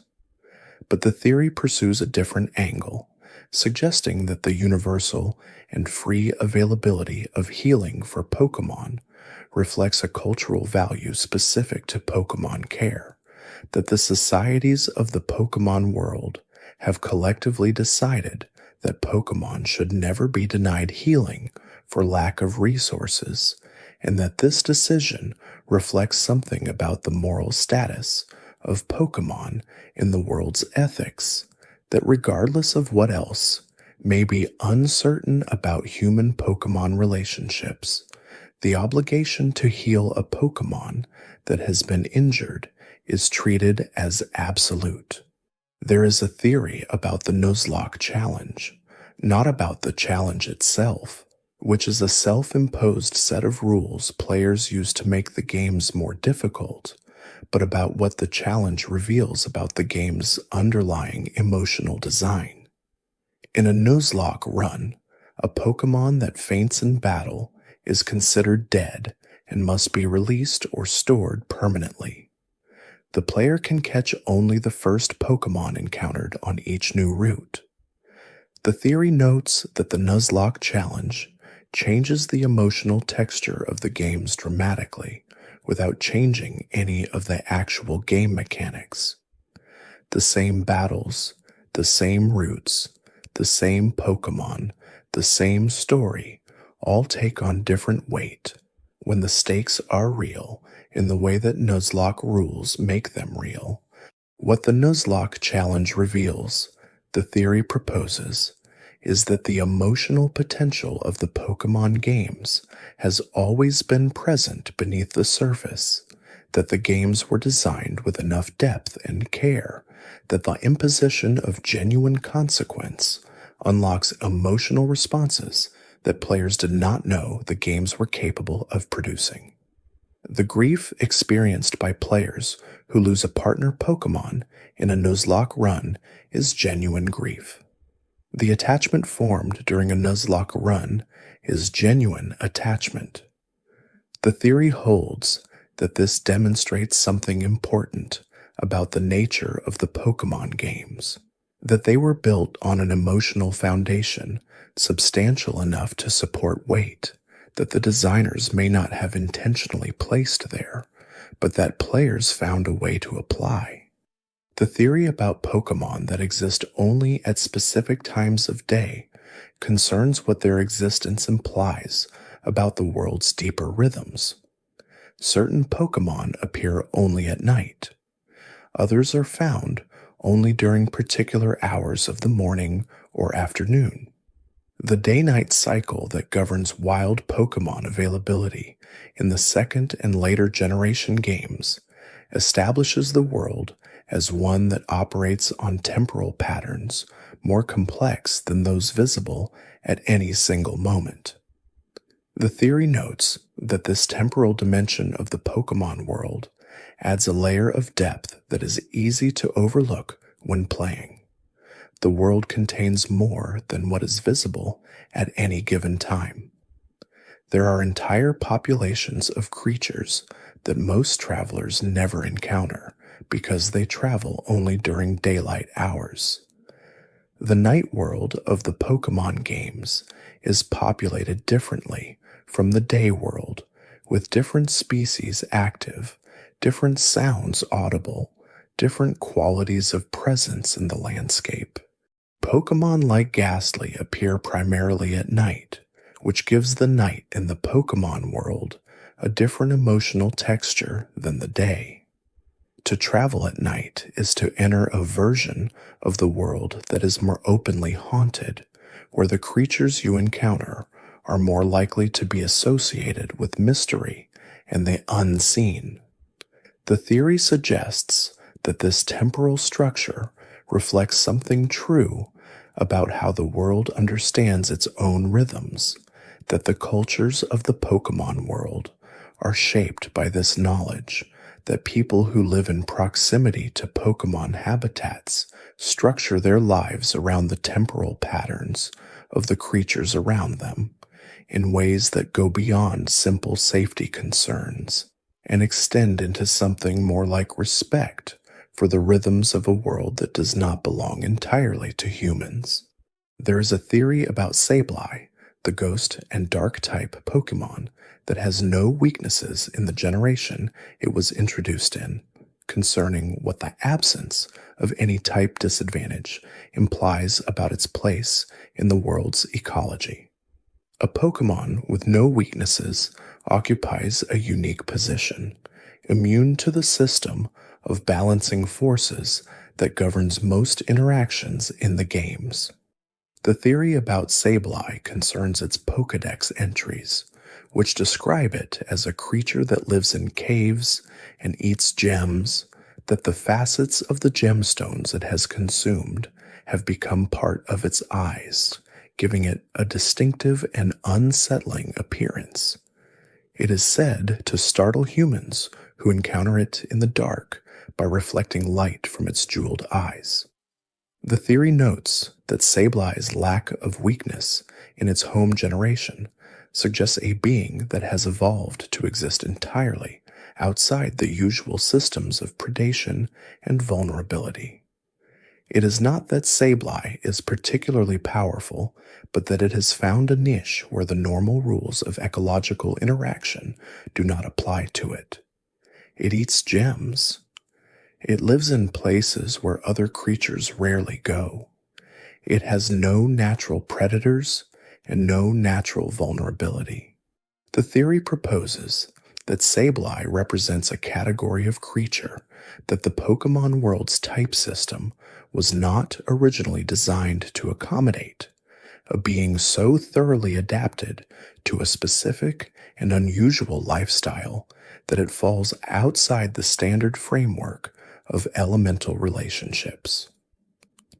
The eventual addition of the fairy type gave Sableye a weakness in later generations, and the theory reads this as an acknowledgement that the world's system of relationships is more complete than any single generation's mechanics fully captured. The theory about Zoroark and its illusion ability concerns what the existence of a Pokémon capable of creating perfect visual illusions implies about the reliability of perception in the Pokémon world.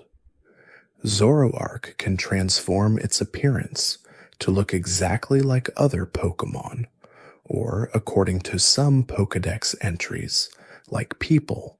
This ability is presented as natural, a biological capacity that has presumably existed in the Zorua and Zoroark line for as long as the species has existed.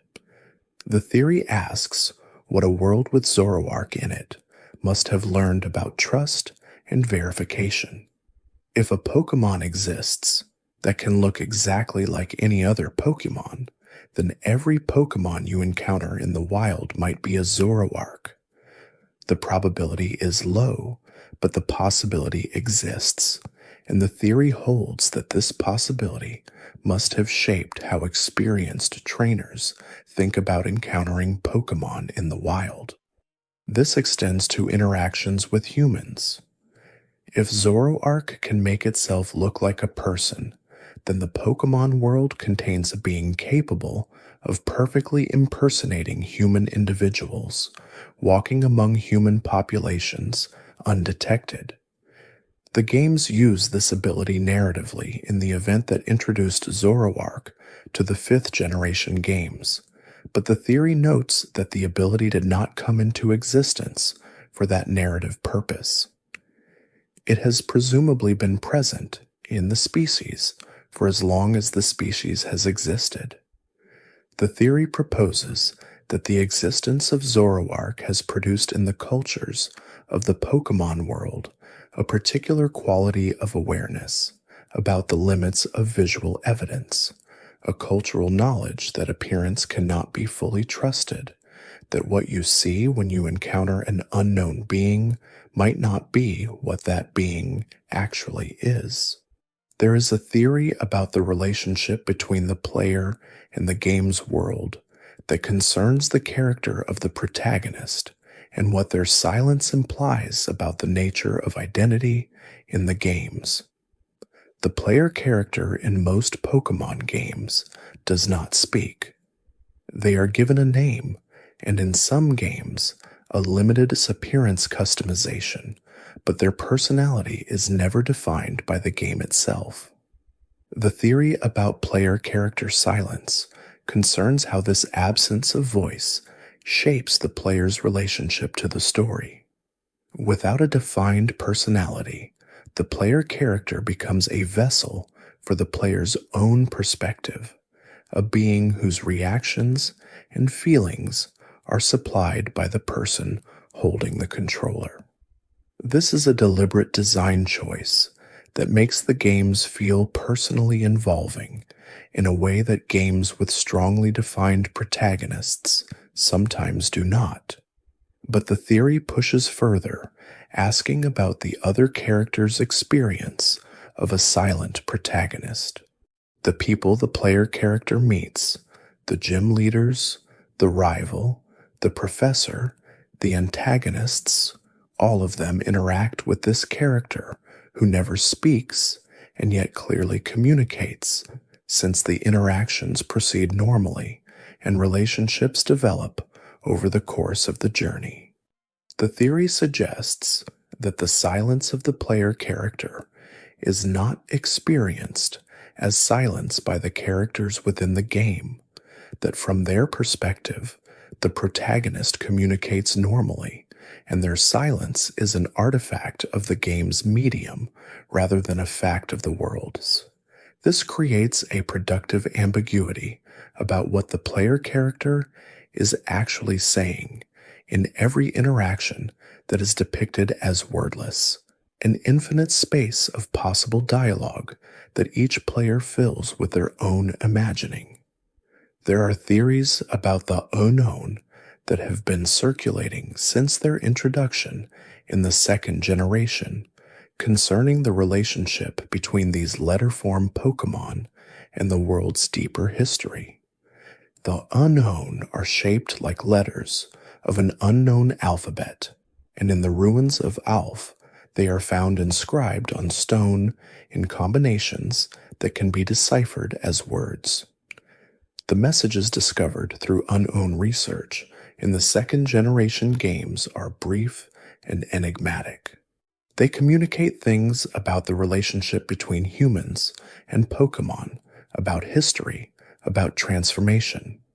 The theory about the Unown concerns whether these messages are historical documents inscribed by a civilization that used Unown as letters, or something stranger. Some readings of the Unown theory suggest that the Unown themselves are not merely letter-shaped, but are the letters of a living language, that the Unown script is not a human invention, but something that emerged from the existence of the Pokémon themselves. In this reading, the Unown predate the civilization that learned to use them as writing, and may predate the concept of language in the world entirely. This makes the inscriptions in the ruins of Alph something more than historical records. They become communications from entities whose nature is fundamentally linguistic, whose existence as beings and existence as symbols are not two separate things, but aspects of the same phenomenon. The theory holds that understanding the unknown would require not merely translating their forms, but understanding what it means for a creature to be simultaneously a living being and a unit of meaning. The Pokémon Mansion on Cinnabar Island contains journal entries that describe the discovery of Mew in the jungles of South America, a detail that grounds the Pokémon world's most mythologically significant creature in a specific and recognizable geography. Mew is described as the ancestor of all Pokémon, the being from whose genetic code all other Pokémon are ultimately derived. The theory about Mew concerns what it means for the ancestor of all Pokémon to still be alive. If Mew is the genetic ancestor of every other species, it presumably predates all other Pokémon by an enormous margin. Yet Mew appears in the games as a small, playful, pink creature with no apparent consciousness of its historical significance, wandering the world with the same lightness it has always had. The theory proposes that Mew's playfulness and lightness are not incidental to its nature, but are its oldest characteristic, that Mew has always been this way, that the ancestor of all Pokémon is not a solemn or grave being, but a being defined by a quality of ease that allowed it to give rise to such extraordinary diversity.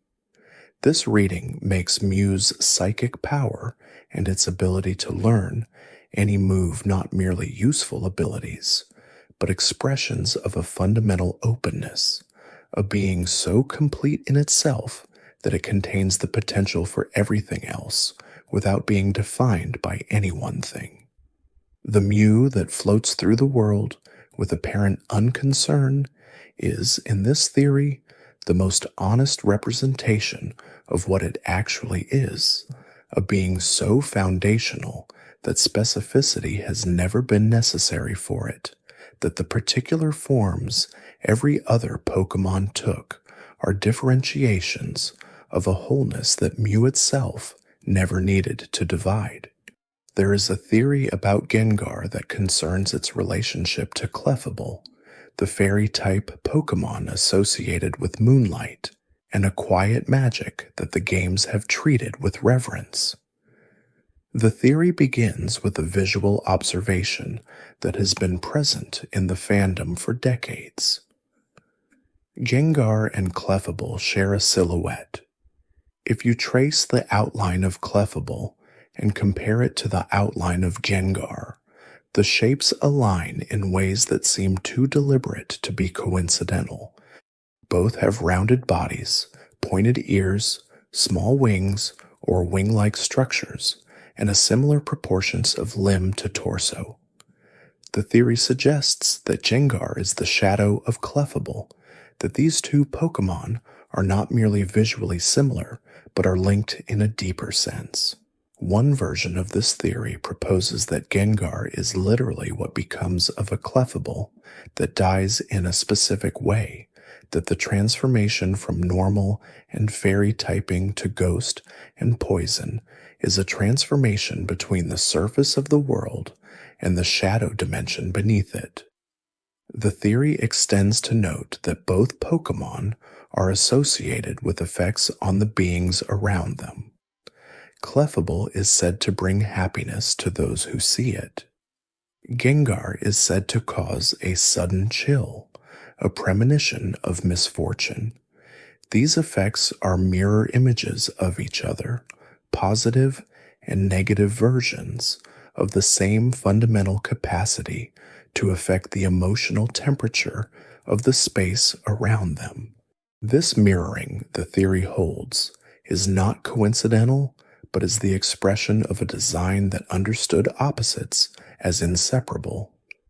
There is a theory about magneton and what the voluntary fusion of 3 Magnemite into a single entity implies about the nature of individual identity in Pokémon.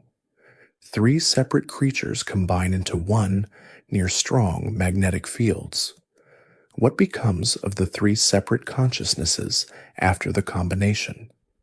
Does a single unified awareness emerge, or do 3 smaller perspectives persist within a shared form? The games do not answer this directly, but the theory notes that Magnezone, the evolution that occurs near specific magnetic fields in later games, is described as having had its brain restructured. This suggests that the process of magnetic evolution changes something fundamental about how the Pokémon experiences itself. The theory holds that this evolutionary line depicts a being whose sense of self has been reorganized multiple times by forces external to its own biology, and that the final form is a being whose awareness emerged from cumulative transformation that none of its component parts could have predicted or chosen. This creates a quietly unsettling philosophical situation.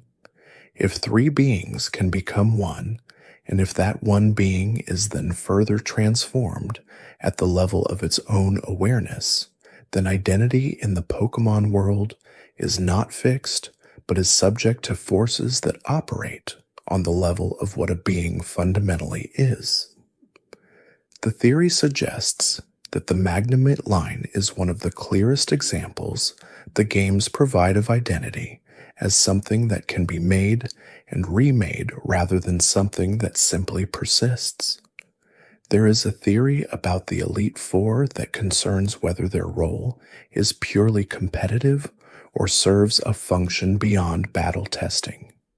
In every main series Pokémon game, the player defeats 4 powerful specialists in sequence before facing the champion. The theory suggests that the Elite Four serve as institutional gatekeepers, ensuring that only trainers of genuine demonstrated mastery gain access to the championship and to whatever that championship provides in terms of standing and access. If the championship is not merely a competitive title, but a credential that grants access to specific information or locations, then the Elite Four are not simply strong trainers, but a carefully constructed filter. The theory notes that in the original Kanto games, Cerulean Cave, with its legendarily dangerous occupant, is accessible only after the championship is achieved.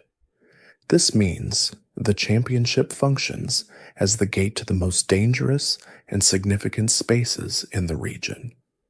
The theory extends to ask who designed this system and why.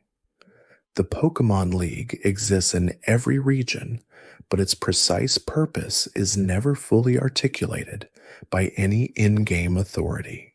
It is presented as a tradition, something that has always been this way, and the theory suggests that this ambiguity is itself meaningful, that the purpose of the League is not stated explicitly, because stating it explicitly would require acknowledging what it is actually protecting and why.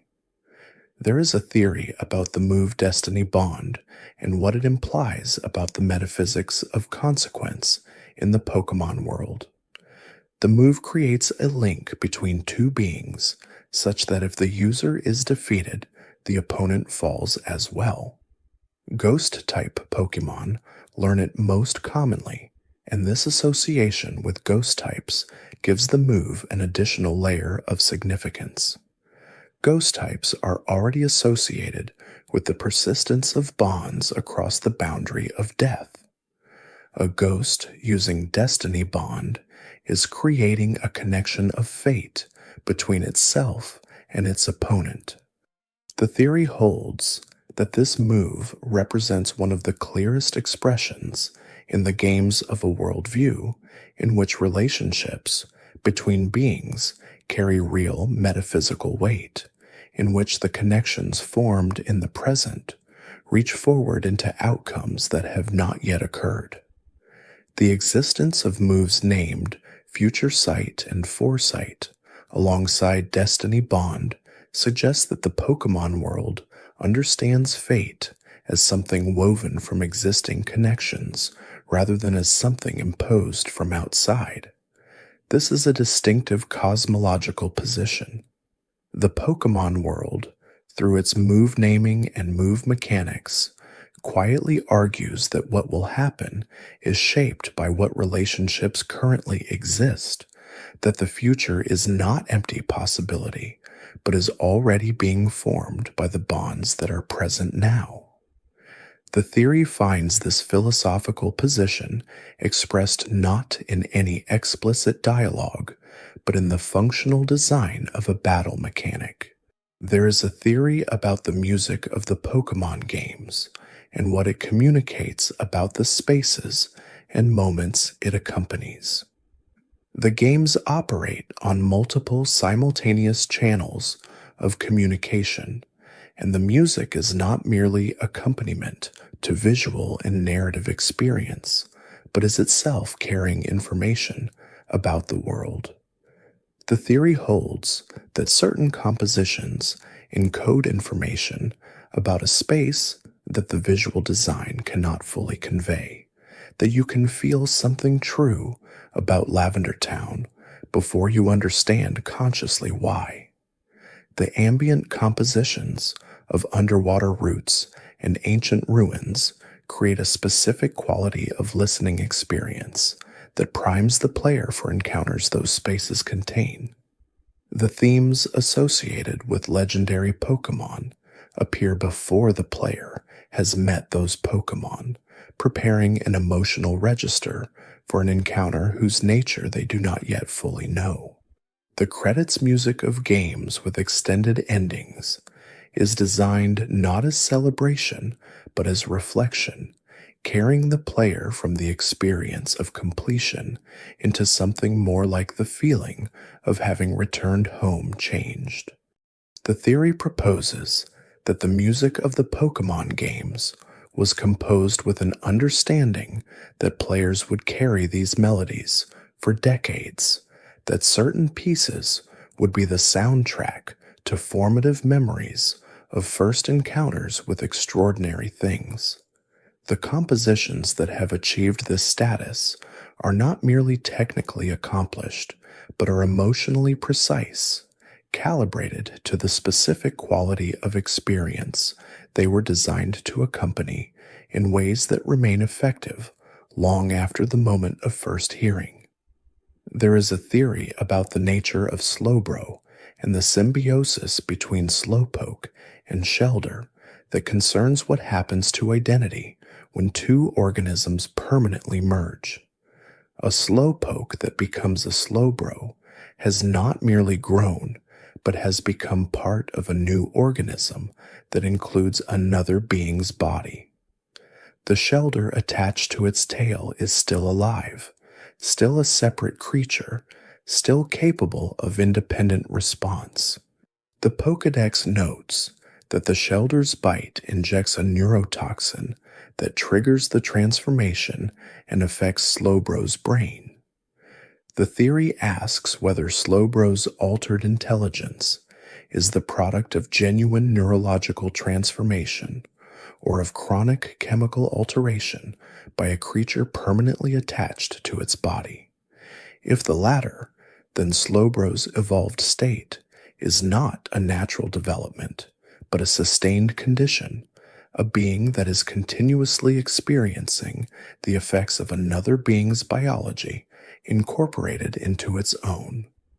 There is a second evolution available to Slowpoke through a different mechanism, Slowking, in which the shelter attaches to the head rather than the tail. The theory notes that the location of the attachment produces dramatically different outcomes. A shelter on the tail produces a laid-back, dreamy Slowbro. A shelter on the head, injecting its neurotoxin directly adjacent to the brain, produces a Slowking of remarkable intelligence and composure. The theory holds that these two outcomes from the same basic symbiosis are the most striking demonstration in the games that the details of how a relationship is formed determine its entire nature. There is a theory about the lakes of Sinnoh and the geometric relationship between their positions in the landscape. The three lakes that contain Uxie, Mesprit, and Azelf form a triangle when their positions are mapped, and within that triangle sits Mount Coronet, the mountain at whose peak the fourth-generation games reach their climax. The theory proposes that this arrangement was deliberate, that Sinnoh was shaped by its legendary Pokémon into a landscape that encodes cosmological meaning in its geography.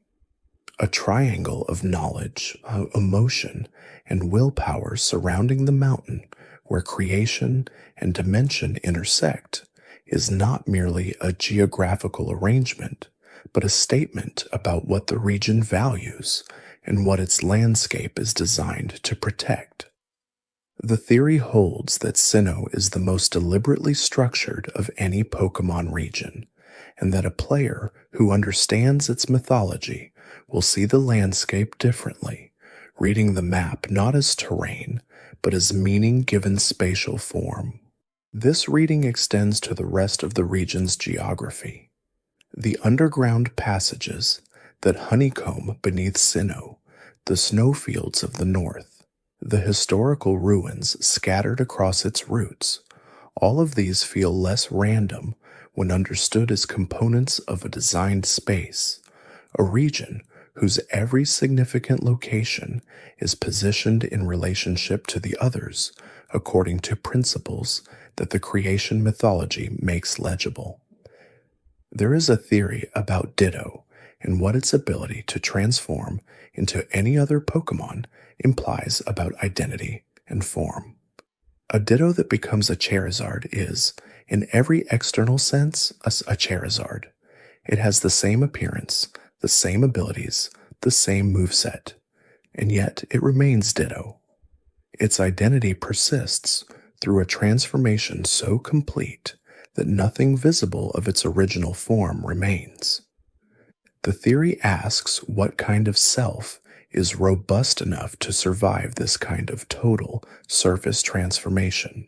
The answer it proposes is that Ditto's identity is not located in its physical form at all, that whatever makes a Ditto exists independently of any particular shape or capability. This makes Ditto a living proof of the distinction between form and identity, a demonstration that what a thing looks like and what it is are genuinely separable. The theory extends to ask about the subjective experience of transformation. When Ditto becomes a Charizard, does it feel what it is like to be a Charizard? Does it experience the fire, the weight of wings, the sensations of a body utterly unlike its natural form? If so, then Ditto possesses a form of experience available to no other creature in the world, the ability to know from the inside what it is like to be something else entirely. The theory holds that this makes Ditto one of the most extraordinary beings in the Pokémon world, not because of its power, but because of what it can know. There is a theory about the Rotom forms and what a ghost-type Pokémon possessing household appliances implies about consciousness and technology in the Pokémon world. Rotom can inhabit a refrigerator, a washing machine, a lawnmower, an electric fan, and a microwave oven. Each possession changes its type and form. The theory concerns what it means for a living consciousness to operate through a mechanical system designed for a completely different purpose. When Rotom inhabits an oven, the oven becomes a being. A thing with agency and awareness is now operating through mechanical systems that were built to apply heat to food. The theory proposes that this is an extreme version of something present throughout the Pokémon world's biology, that the forces animating Pokémon are not specific to organic matter, but can operate through any sufficiently complex structure. The implication is significant. If consciousness can be housed in an appliance, if the boundary between living and mechanical is that permeable, then every complex technological system in the Pokémon world is potentially a home for a consciousness that might choose to inhabit it. The world's relationship with its own technology is thus different from any relationship depicted in worlds where consciousness is assumed to require biological substrate. There is a theory about the Pokémon world's treatment of sleep that extends beyond the Moonaline to consider the broader significance of the sleep condition in battles and what its prevalence implies about the world. Sleep is one of the most powerful status conditions in the games, capable of rendering a Pokémon entirely unable to act for several turns. The theory notes that sleep is treated differently from other status conditions in interesting ways. A paralyzed Pokémon can still sometimes act. A burned or poisoned Pokémon continues to fight while slowly deteriorating. But a sleeping Pokémon is entirely absent from the battle until it wakes, making sleep the most total removal of agency that the battle system depicts. The theory asks what this implies about the nature of sleep in the Pokémon world, why removing consciousness through sleep should be treated as more incapacitating than pain or physical dysfunction. The answer the theory proposes is that in a world where dream spaces have genuine reality, where Pokémon like Muna feed on the dreams of others, sleep is not merely unconsciousness, but a transition into a different kind of experience. A sleeping Pokémon is not absent, but elsewhere, present in the dream dimension that runs parallel to the waking world.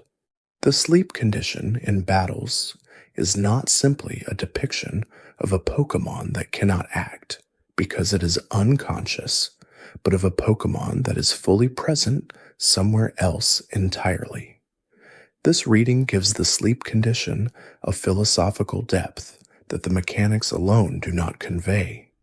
Using a move that induces sleep is not merely disabling an opponent, but temporarily sending it into a different dimension of experience, one from which it will return, but which the battle mechanics cannot fully represent because the waking world has no interface with where the sleeping Pokémon has gone.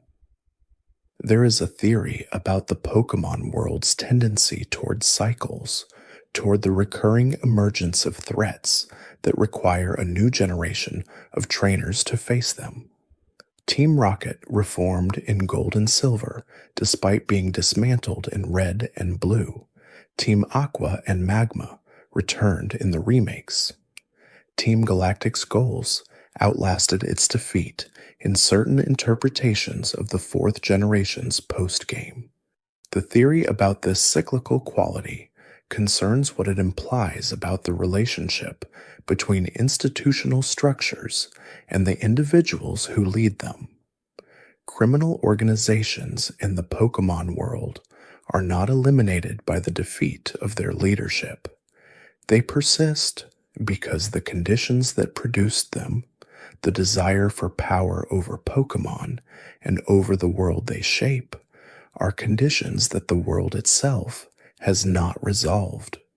The theory holds that each new generation of trainers is not cleaning up a unique problem, but is participating in an ongoing historical struggle, the recurring confrontation between the impulse to dominate and the capacity for genuine partnership. The trainer who defeats Team Rocket at 10 years old has not ended the possibility of Team Rocket.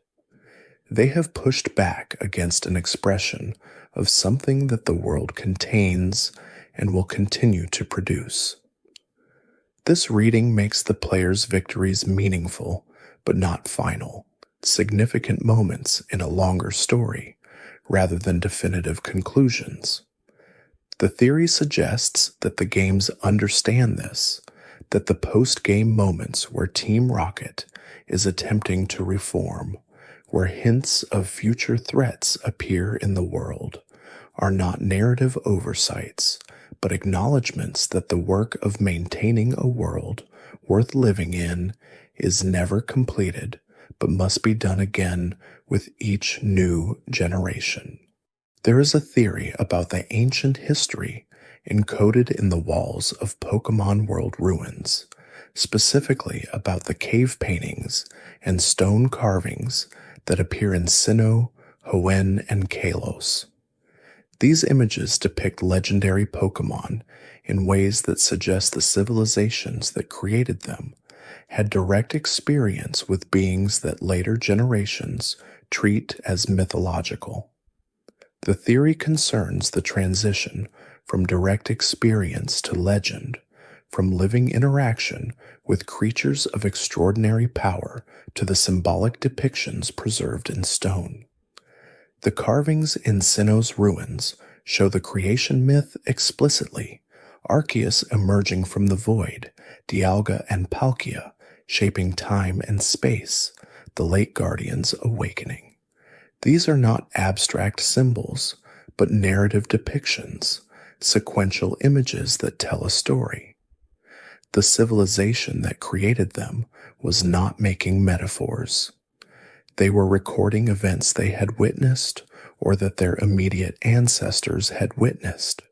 The theory asks what it means to live in a civilization that has direct experience of creation-level events, and then to pass that experience to generations who can only encounter it as image on stone.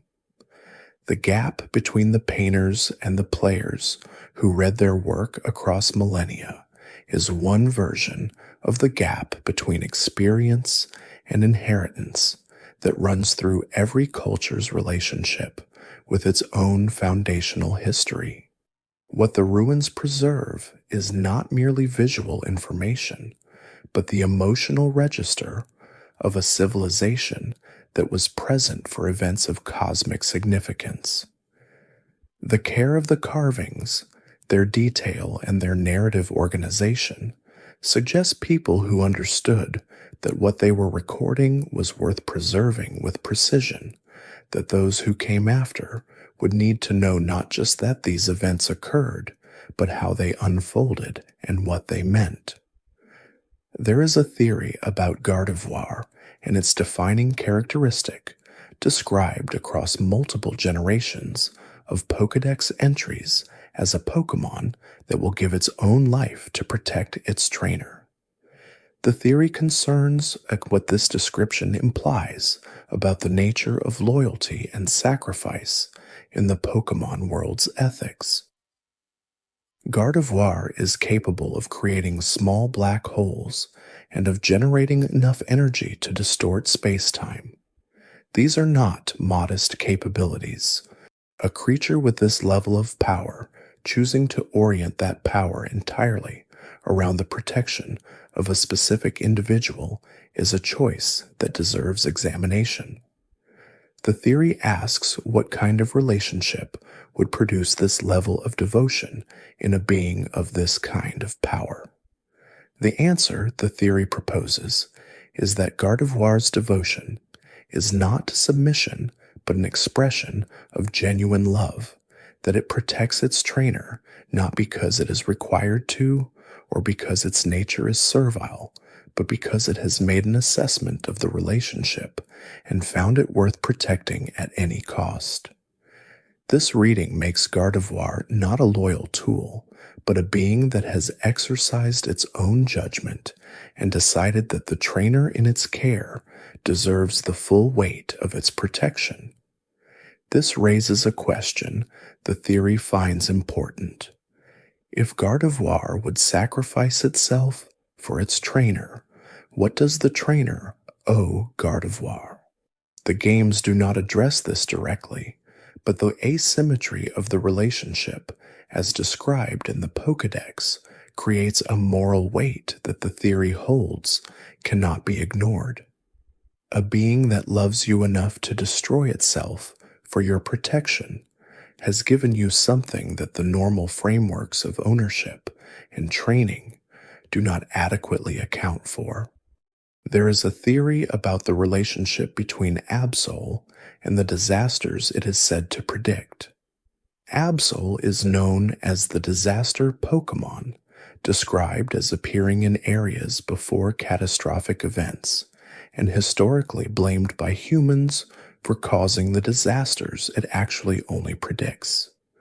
The theory concerns what this misattribution reveals about the Pokémon world's epistemology, about how its cultures understand cause and correlation. The situation is clearly described in the Pokédex entries. Absol can sense approaching disasters. It appears in areas where disaster is imminent in order to warn people. The people of those areas, seeing Absol appear before disaster strikes, concluded that Absol causes the disasters rather than predicting them. This mistake has made Absol a feared and persecuted creature, one that is driven from human settlements because of a misunderstanding about its fundamental nature. The theory holds that Absol's situation is one of the most quietly sad pieces of lore in the entire series, a being whose gift is compassion and whose gift is met with fear and hatred because the beings it is trying to help cannot distinguish between messenger and cause. The disaster Pokémon warns against disaster and is punished for warning. The theory extends to ask about the broader implications for how the Pokémon world understands its own history. If Absol's reputation was built on a systematic misreading of evidence, what else in the world's received wisdom might rest on similarly flawed inference? The world has legends and traditions built on the accumulated observations of generations.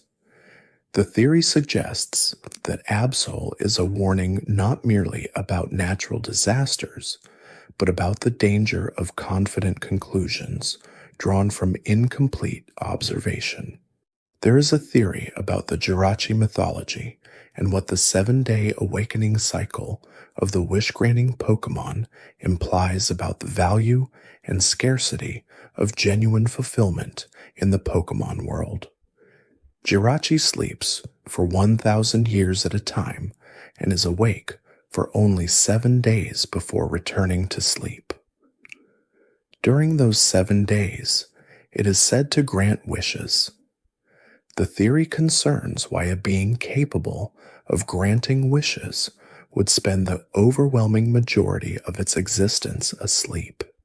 One reading is that the 1,000-year sleep is a cost, a kind of recovery required by the power of wish-granting itself. The theory develops this into the suggestion that wishes in the Pokémon world are not metaphors for positive thinking, but are genuine acts of reality alteration, events that require an enormous expenditure of something that takes 1,000 years to replenish.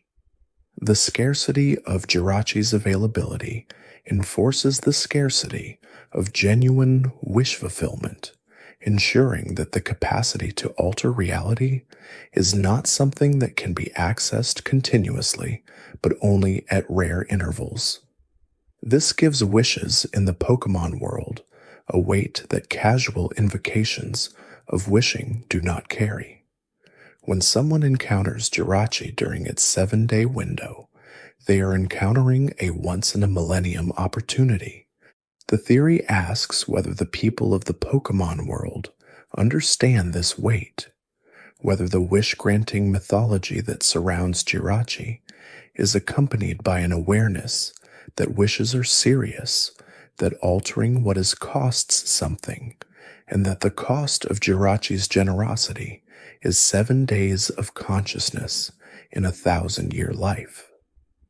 There is a theory about the way that item descriptions in the Pokémon games sometimes reveal things about the world that the game's main narrative never addresses directly. The descriptions of certain Pokeballs reference histories that are not explored in any game's plot. The descriptions of certain held items reference civilizations and practices that the games only gesture toward. The odd keystone, used to unlock the Spiritomb encounter in 4th generation games, is described as a stone with a hollow center into which spirits are absorbed. The player must put the keystone in a specific well and speak to 100 different people underground before the encounter triggers. The theory notes that this ritual has the structure of a very old practice, one designed to summon something that has been bound rather than merely encountered. The 100 interactions required and the specific location required suggest a ritual of significant precision, one that does not seem like it was invented by the player, but like it was reproduced from an older tradition. The theory proposes that the Spiritomb encounter is the game's way of depicting an ancient binding ritual, one that has been encoded in the form of a game mechanic, but that represents within the world's history an actual procedure for summoning and containing a being that had been sealed away. This makes the item description more than a mechanical explanation. It becomes evidence of a world that has old knowledge encoded in its practices and objects, knowledge that persists in the form of tradition long after the context that generated it has been forgotten. The games are full of these traces, places where the mechanics represent something the world treats as ordinary, but that the theory identifies as the preserved residue of a much older and more deliberately designed practice. There is a theory about the Pokémon world's relationship with water that concerns how differently the world's oceans are depicted compared to its land areas. In every generation that includes significant water routes, the ocean routes feel different from the land routes, quieter, more open, more likely to produce encounters with Pokémon that seem ancient or strange. Lugia lives in the ocean's depths. Kyogre lies dormant in an underwater cave. The deepest sea trenches in Hoenn contain Relicanth, described as a Pokémon that has not changed in 100 million years, a living fossil that survived whatever events transformed the rest of the world.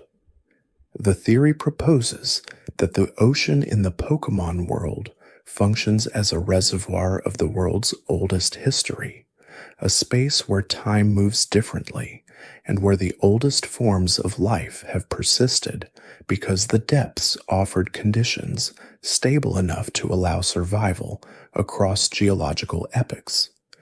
This gives the ocean roots a different emotional texture when understood this way.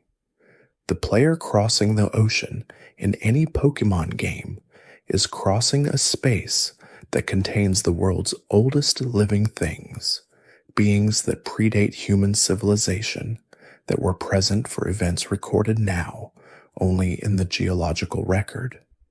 The vast emptiness of water roots is not a game design limitation, but a representation of a space that is ancient and enormous, and that dwarfs human history entirely.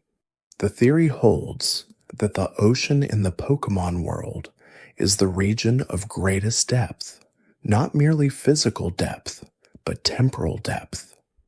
The part of the world where the distance between the present and the origin is smallest, where the most ancient forms of life and power continue to exist in conditions that allow them to endure.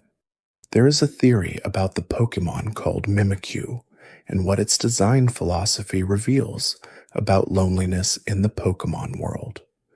Mimikyu is a ghost-type Pokemon that hides its true form under a handmade costume designed to resemble Pikachu. The Pokedex tells us that Mimikyu's true appearance causes illness or death in those who see it, and that it created the Pikachu disguise because it wants to be loved the way Pikachu is loved. The theory concerns what Mimikyu's existence implies about how love and recognition work in the Pokemon world. Mimikyu understands that Pikachu is beloved, that trainers respond to Pikachu's appearance with affection. It has constructed an approximation of that appearance in order to access the affection it cannot receive in its own form. The theory asks whether this strategy works and what it means if it does. If a trainer loves Mimikyu through its Pikachu disguise, they are loving a performance rather than the being performing it. Mimikyu receives care directed at an appearance it has adopted rather than at what it actually is.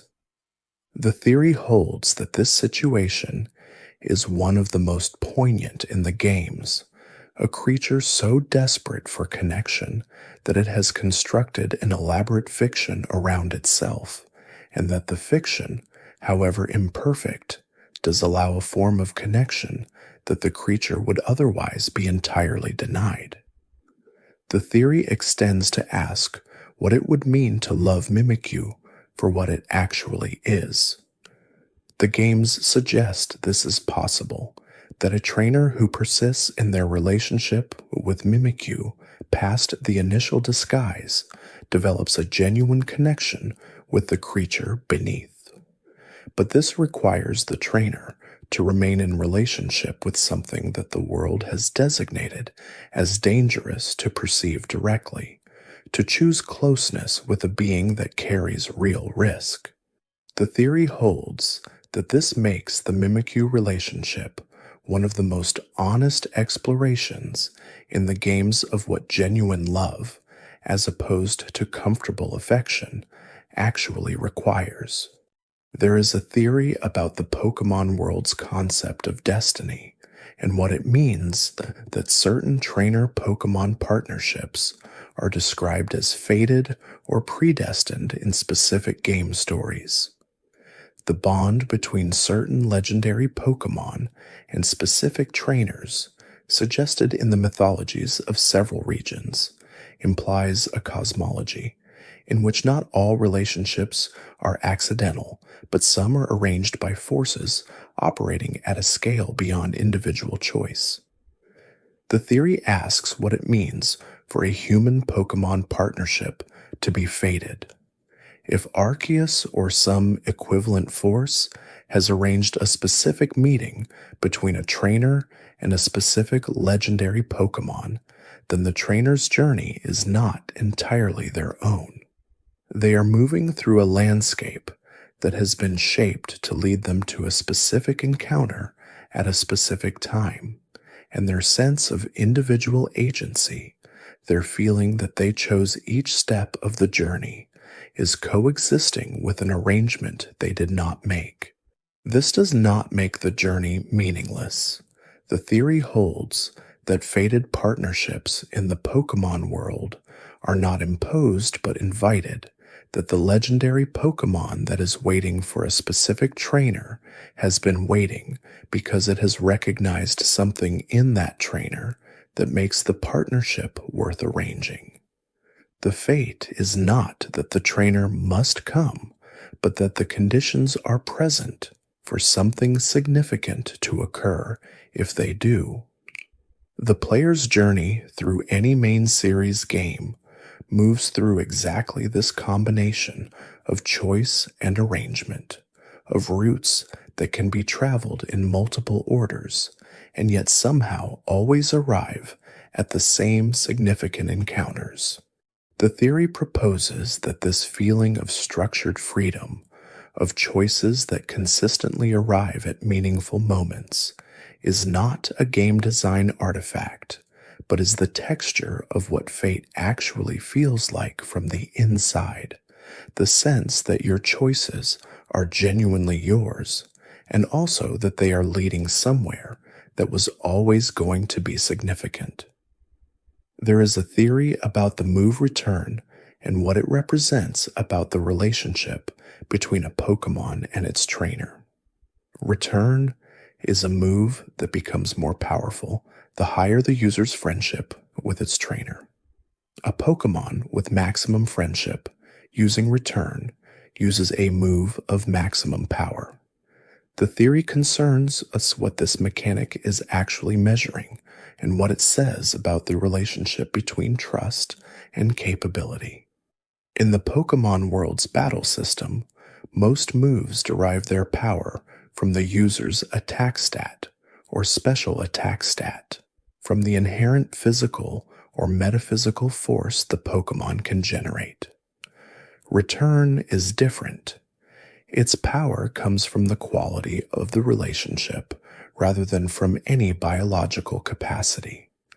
A physically weak Pokémon with deep friendship will use a stronger return than a physically powerful Pokémon that barely knows its trainer. The theory holds that this mechanic encodes something true about how relationships function in the world, that the trust and commitment of a genuine partnership generates a form of power that is distinct from and can exceed the power generated by ability alone. The Pokémon using Return at full friendship is not merely channeling its own strength, but is expressing the full weight of a relationship, fighting with everything it has specifically because it has somewhere to direct that everything. This makes Return, the theory proposes, the most emotionally honest move in the game, the one that most directly represents what the trainer-Pokémon relationship actually is. Not a tool using its capabilities, not a trained animal performing a function, a being that has chosen to give everything it has because the relationship it is in has made that giving worthwhile. There is a theory about the abandoned locations that appear in every Pokémon game, the empty buildings, the closed shops, the routes where trainers no longer walk. These spaces carry a quality of quietness that the theory finds significant, a suggestion that the world visible to the player is not the entire world, but is a world from which certain histories have departed. Every generation of Pokémon games includes at least one location that was once inhabited and now is not. The Pokémon Mansion in Kanto, the ruins of Alph in Johto, the Safari Zone's various abandoned sections, the old chateau in Sinnoh. These spaces are not failures of world building, but deliberate inclusions, places designed to suggest that the world has a history of occupation and departure, that the routes the player walks have been walked before. The theory proposes that these abandoned spaces serve a specific emotional function in the games, that they establish the world as one in which time passes and leaves marks, in which the present always contains the residue of a past that has moved on. The Pokémon that inhabit abandoned spaces, the ghosts in the old chateau, the wild Pokémon in the mansion's empty halls, are living in the space between what was and what is. This makes them, in the theory's reading, some of the most philosophically significant Pokémon in the games. They are not inhabiting a living space, but an afterimage, a space that retains the shape of its former occupation without the presence that originally gave it that shape. The theory holds that abandoned locations in the Pokémon games are meditations on impermanence, on the way that presences leave traces, on the way that the world carries its history in its empty rooms as much as in its living ones. There is a category of Pokémon theory that lives specifically at the edges, not the theories built on the grand dramatic questions, not the ones about legendary Pokémon and cosmological structure, and what it means that a creator god can be caught in a ball and stored in a PC system. The ones at the edges are smaller. They concern themselves with things that most players never stopped to look at twice. The specific wording on an item description, the arrangement of a town's buildings, the way a certain Pokemon's cry sounds like something you have heard somewhere else and cannot quite place. These edge theories are perhaps the most revealing of all. They tell us something about the quality of attention that the Pokémon games reward. The games were designed with details that function only if someone is paying close enough attention to notice them. They are details that serve no plot purpose, no mechanical function, no narrative necessity. They exist simply because someone put them there, and because putting them there was, in that moment, the right thing to do. The edge theories are the community's proof of reciprocity. The developers paid attention, and so did the players. Mahogany Town in the Johto region carries a motto that has interested theorists for years. Beware its hidden sting. On first encounter, this seems to refer straightforwardly to the Team Rocket base hidden beneath the souvenir shop, or perhaps to the Price's ice-type gym with its deceptively smooth surfaces. But the motto was there before the player knew about either of those things. The theory suggests that Mahogany Town's motto is not a warning at all. It is a description of the town's character across generations. Mahogany is a dense, heavy, reddish-brown wood, a wood associated with age and gravity and a certain kind of quiet resilience. Towns in Johto were named for trees for a reason, and a wood known for its hidden density, its surprising weight, its resistance to decay. This is a town that has always carried more beneath its surface than it appears to from the road. The hidden sting has belonged to many things over Mahogany Town's history, the theory goes. The Lake of Rage and its proximity to a Gyarados known for volatile transformation. The presence of Price, who carries a grief inside him as deep and cold as the ice he commands. The Team Rocket operation, which nested itself here because Mahogany's nature, quiet, self-contained, not given to drawing attention, made it the perfect hiding place. The town's motto is thus a kind of ancestral wisdom. The people of Mahogany have always known that their home rewards patience and punishes assumption.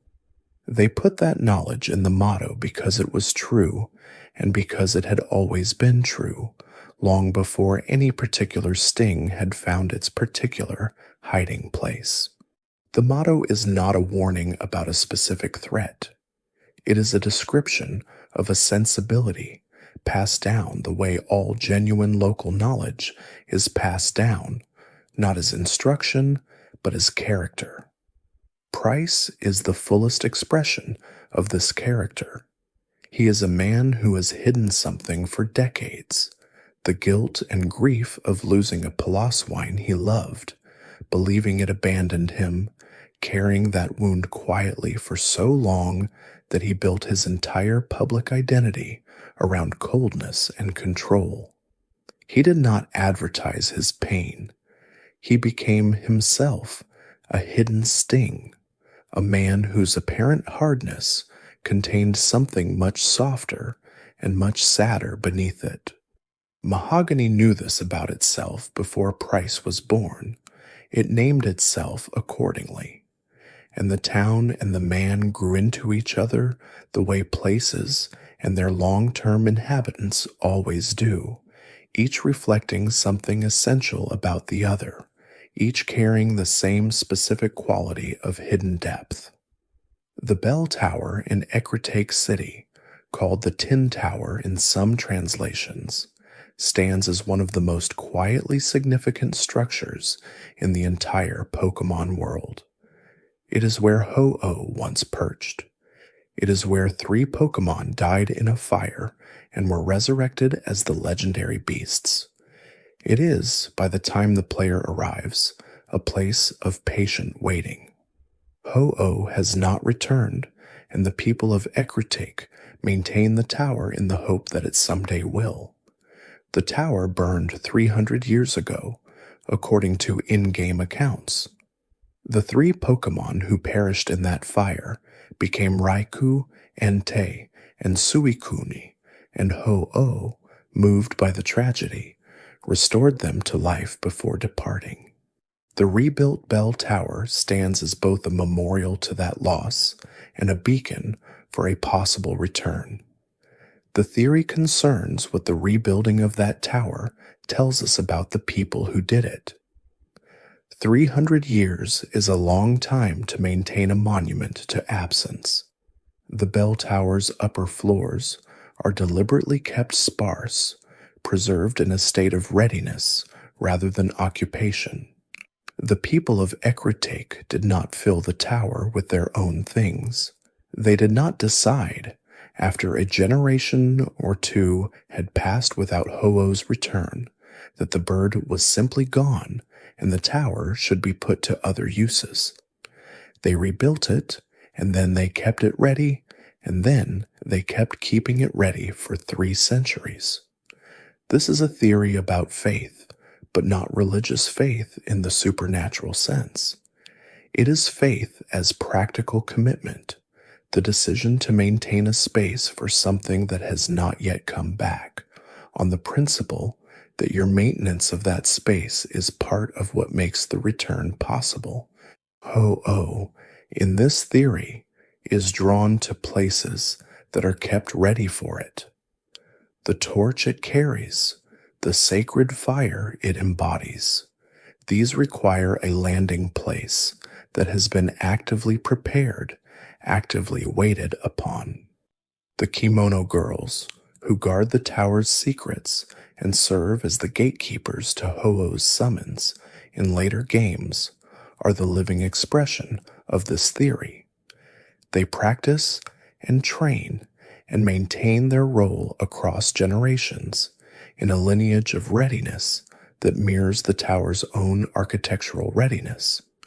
The tower waits in stone. The Kimono girls wait in motion.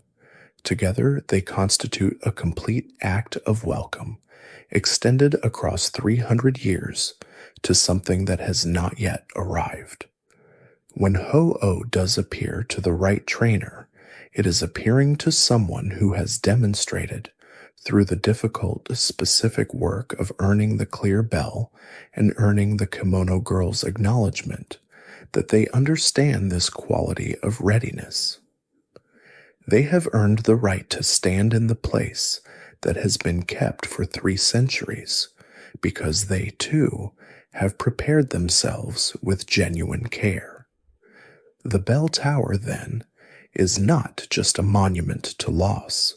It is a lesson in what love looks like when it outlasts its immediate object, patient, maintained, specific, and completely unwilling to decide that because something is absent, it is gone. Eevee is the most evolutionarily unstable Pokémon in the world. Its genetic structure is, according to official Pokédex entries, irregular, giving it the potential to evolve into multiple different forms. By the time of later games, Eevee has 8 confirmed evolutions: Vaporeon, Jolteon, Flareon, Espeon, Umbreon, Leafeon, Glaceon, and Sylveon, representing water, electricity, fire, psychic, dark, grass, ice, and fairy types respectively. The theory about Eevee is not that this genetic instability is accidental or simply a gameplay conceit. The theory is that Eevee's instability is a living philosophical argument. Every other Pokémon has a determined evolutionary path. Charmander becomes Charmeleon, becomes Charizard. The steps are fixed. The destination is known. A Charmander's future is legible from the moment you receive it. Eevee, uniquely, carries multiple futures simultaneously, and the determination of which future it inhabits is made not by internal genetic pressure, but by its environment and its relationships. Eevee evolves via stone, or via friendship during the day, or via friendship at night, or in specific locations, or when exposed to specific fields of magnetic energy, or when it knows a fairy-type move and has a high affinity with its trainer. Every evolution path is a different answer to the question, what kind of world does this Eevee live in, and what kind of relationship does it have with the person walking beside it? This is the theory's central claim. Eevee exists to demonstrate that Pokémon, at their most essential level, are shaped by their relationships and environments rather than by predetermined biological destiny. The Eevee line makes visible something that is true of all Pokémon, but is usually invisible, that the creature a Pokémon becomes is not separable from the life it has lived. A Vaporeon grew up near water, or was given a water stone by someone who saw that affinity and honored it. An Espeon had a trainer who walked with it during the day, who built a friendship patient enough and consistent enough to unlock a form of development that requires trust. An Umbreon had those same walks, but in the dark, suggesting not that the trainer was absent, but that the relationship continued even when the day was over.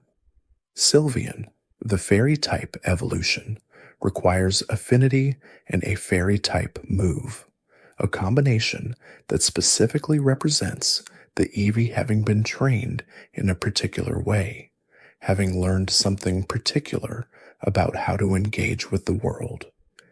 It is the most deliberate evolution of all, in the sense that it requires the most specific choices from the trainer about what kind of Pokémon they want their Eevee to become.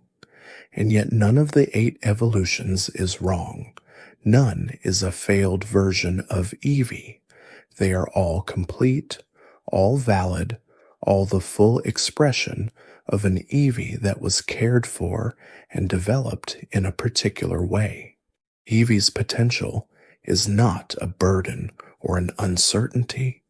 It is an invitation extended by Eevee's very existence to take seriously the question of what kind of world and what kind of relationship you want to offer the creature in your care. Viridian Forest is the first real wilderness the player encounters in the original Kanto games. It is a maze, not an elaborate dungeon-style maze, but the quieter, more disorientating kind. A space where all the paths look similar, where you can find yourself turned around without quite knowing when the turning happened, where the endpoint requires a quality of persistence that the visual design doesn't obviously reward. It is, in this sense, a deliberately uncomfortable beginning. The theory about Viridian Forest is that this discomfort is intentional and pedagogical. Viridian Forest is the game's first lesson in something that will be required of every trainer who continues past it: the capacity to continue through a space that gives you no obvious confirmation that you are going the right way. Every major challenge the player will face after Viridian Forest involves some version of this capacity. Silph Company is a genuine maze. The Safari Zone is bounded and disorienting and filled with resources that require you to move efficiently through uncertain terrain. The Victory Road, leading to the Elite Four, is a multi-floor cave that requires careful navigation without the benefit of a map. Even the routes between towns, with their trainers and tall grass, require a kind of patient persistence, the willingness to move through resistance rather than wait for it to clear. Viridian Forest is where the game first asks you to practice this. It is appropriately small, appropriately forgiving. There are no permanent consequences for getting turned around, no scarce resources depleted by inefficient movement.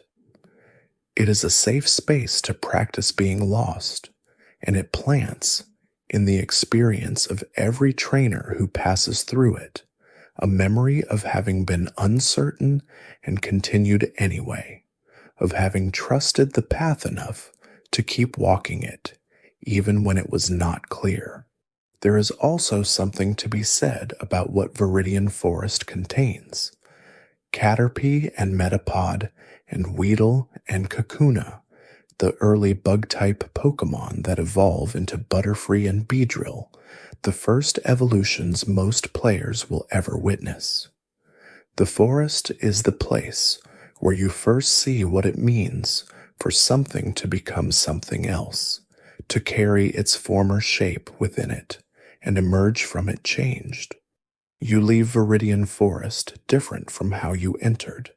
Not dramatically, you are the same trainer with the same rough set of Pokémon at roughly the same levels. But you have completed something. You have navigated a space that did not make navigation easy, and you have come through to the other side. That experience is in you now, below the level of articulation, a very early and very durable piece of knowing that you can find your way even when the way is not immediately clear. In the Sinnoh region, 3 small lakes sit at equidistant points around the landscape: Lake Verity in the west, Lake Valor in the south, and Lake Acuity in the north. In each of these lakes rests a member of the Lake Guardian trio, Mesprit, Azelf, and Uxie. They represent respectively emotion, willpower, and knowledge, and together, the mythology of Sinnoh holds, they gave these 3 qualities to all living things. The theory about the Lake Guardians concerns their specific placement. Lake Verity, home to Mesprit, the spirit of emotion, sits near Twinleaf Town, the starting point of the player's journey, the place of origin and home. Emotion belongs near the beginning, the theory proposes, because emotion is the most fundamental. It is what motivates the journey before knowledge and willpower have had a chance to develop. You leave home because you feel something. The journey begins in the heart. Lake Valor, home to Azelf, the spirit of willpower, sits near Pastoria City in the south, roughly the middle of the journey, the place where the player is deep enough into the adventure that the initial emotional surge has settled and something more durable is required to continue. Willpower is the quality that carries the journey forward when the emotional novelty has faded, when the path is long and the next milestone is not yet visible. It lives in the middle of the map because the middle of any journey is where it is most needed. Lake Acuity, home to Yuxi. The Spirit of Knowledge sits in the far north near Snow Point City, one of the most remote locations in Sinnoh, reached only after extensive travel, the last major city before the push toward the Pokémon League. Knowledge lives at the far end of the journey because it is what the journey produces. You do not begin with knowledge. You accumulate it slowly through the experiences of every route and cave and gym. By the time you reach Snow Point City, you have earned the right to approach the being who represents what you have spent the entire game building.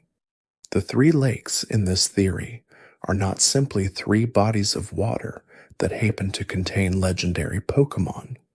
They are a map of the inner journey that parallels the outer one.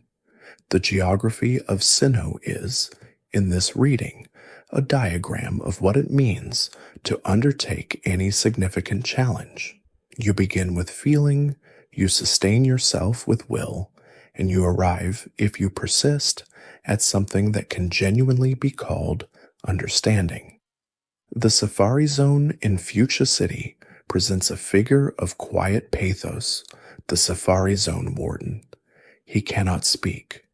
His gold teeth have been stolen, somehow by some unnamed person at some point before the player arrives, and without them, he cannot form words clearly enough to be understood. He gestures. He communicates his distress through motion. He needs the player's help. The player retrieves the gold teeth from a hidden corner of the Safari Zone itself, as though they fell there during some unnamed altercation or were dropped by someone who didn't want to be found, and returns them to the warden. In exchange, he gives the player HM strength, one of the essential tools for navigating the rest of Kanto. The theory about the Safari Zone Warden concerns what his situation tells us about the zone he protects. The Warden is, by title and role, the person responsible for the Safari Zone's integrity. He is the one who maintains the space where Pokémon live protected from capture by normal means, where trainers cannot use their own Pokémon to battle and weaken, only throw bait and balls, imperfect tools that the Pokémon may simply walk away from.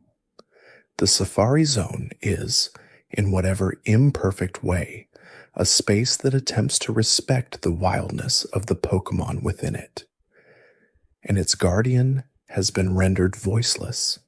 The theory reads this as a comment on the limits of protection. The Warden has dedicated himself to a space that is genuinely good, a space that acknowledges that some Pokémon should have the ability to walk away, that gives wildness a territory to exist in. And yet someone walked into that space, took something from him, and left him unable to speak, unable to fully communicate what he knows and what he needs.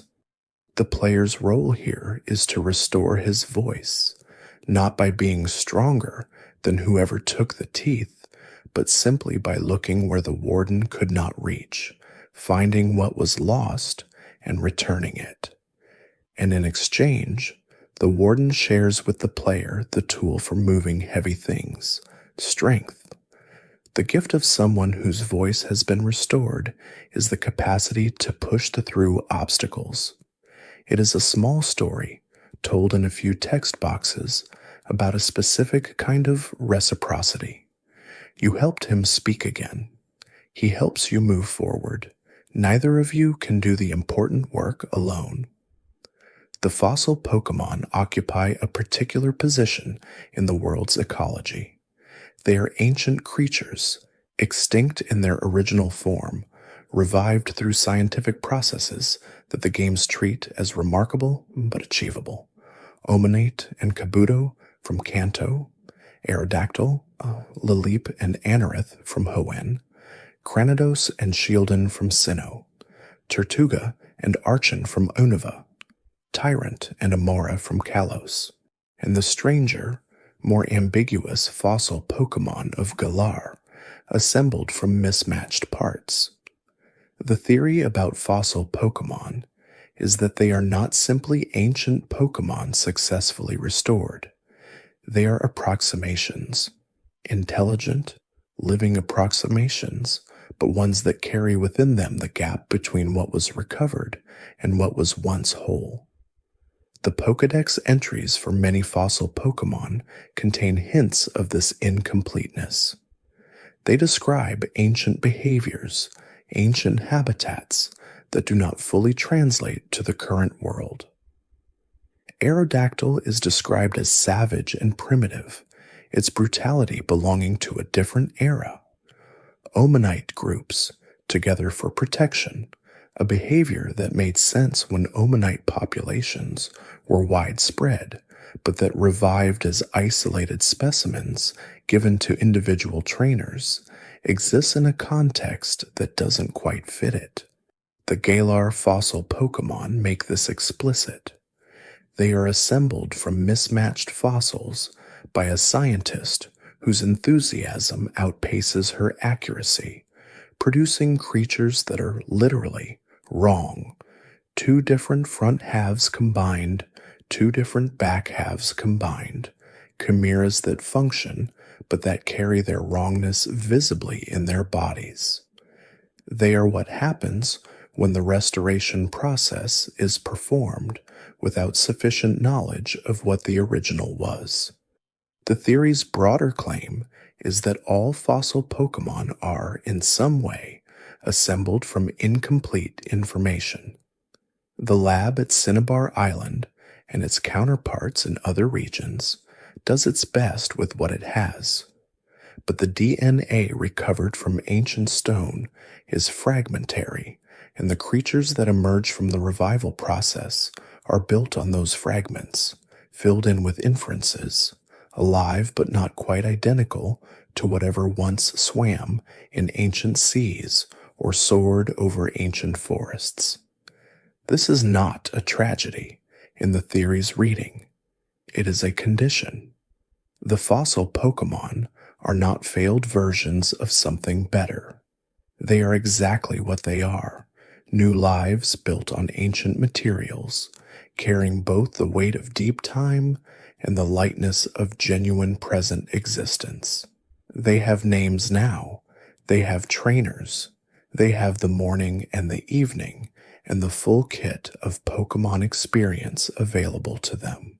Whatever they are missing from their original nature, they have gained something entirely new, the specific, irreplaceable experience of being themselves in this particular world, cared for by this particular person at this particular moment in time. Throughout the Pokémon world, scattered in small houses and out-of-the-way locations, are the move tutors, specialists who can teach individual Pokémon-specific moves that they cannot learn through ordinary leveling or TMs. The move tutors are the keepers of a specific kind of knowledge, not the standardized, broadly reproducible knowledge of the technical machine, but something more personal, more particular, less easily replicated. The theory about move tutors begins with a structural observation. TSMs are items. They can be bought, sold, found in dungeons, and prizes at game corners, gifted by gym leaders. They represent knowledge that has been successfully industrialized, captured in a medium that can be duplicated and distributed. Anyone with access to the market can obtain TMs. The knowledge they contain is, in this sense, public. Move tutors are people. They cannot be bought or carried or found in a chest. Their knowledge lives in them, and accessing it requires finding them specifically in their specific location and asking them specifically for their help. The knowledge of a move tutor is not public in the way TM knowledge is public. It is personal, located, and available only through relationship. The moves move tutors teach are often the moves that define edges, the specific options that let a Pokémon do something it otherwise couldn't quite reach, the techniques that represent genuine mastery of a particular approach to battling rather than a standard option available to everyone. They are the difference between a Pokémon that is good and a Pokémon that is exactly right for what its trainer needs it to be. The theory's claim is that the distinction between TMs and move tutors is a comment on two kinds of knowledge and how they are transmitted. Some knowledge can be put in a machine and scaled indefinitely without losing its value. But some knowledge is inherently embodied. It lives in a specific person because that person developed it through years of specific practice, and sharing it requires an encounter, a moment of transmission that cannot be industrialized without losing something essential. The move tutors, in their small houses, in their out-of-the-way places, are the Pokémon world's acknowledgement that not all valuable things can be systematized, that some kinds of expertise require finding the person who has them and asking and receiving what they have to give in the form it actually takes, which is the form of a person in a place with time to teach. Every region has an Elite Four, and every Elite Four is, on the surface, the same structural element. 4 trainers of exceptional skill, arranged in sequence, each requiring defeat before the champion can be reached. They are the final gauntlet. They exist to test the player. That is their function. But the individual members of every Elite Four have been given, consistently, enough character to constitute something beyond structural function. They have names, aesthetics, type specializations, bits of dialogue before and after battle, small acknowledgments of who they are and what they believe. They are not interchangeable. They are 4 specific people who have chosen, for their own specific reasons, to occupy the position of challenge. The theory is that each Elite Four is not just a gauntlet of strength, but a sequence of philosophies, 4 different answers to the question of what Pokémon training is ultimately for. In Kanto, Lorelei specializes in ice types and speaks of Pokémon who have survived harsh conditions, who have been hardened by cold and endurance. She believes in toughness as a form of preparation. Bruno, her partner in the quartet, embodies physical discipline, training as the development of body and Pokémon together, the belief that strength earned through effort is the most honest kind. Agatha, elderly and sharp-tongued, insists that experience cannot be replaced. She knew Oak when they were both young, and she carries in her ghost-type team a philosophy of history, of the weight of accumulated knowledge. Lance, before he became champion, represented the apex of heritage. His dragon-type mastery is not just technical skill, but a birthright, a lineage, a form of identity passed down through his family. Toughness, discipline, experience, heritage. These are 4 ways of understanding what excellence in Pokémon training requires, and they are presented in sequence, each one requiring the player to demonstrate that they can meet and overcome that particular vision of excellence before moving to the next.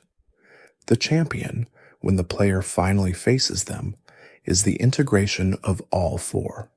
Someone who has beaten everyone and absorbed all four philosophies into a unified approach.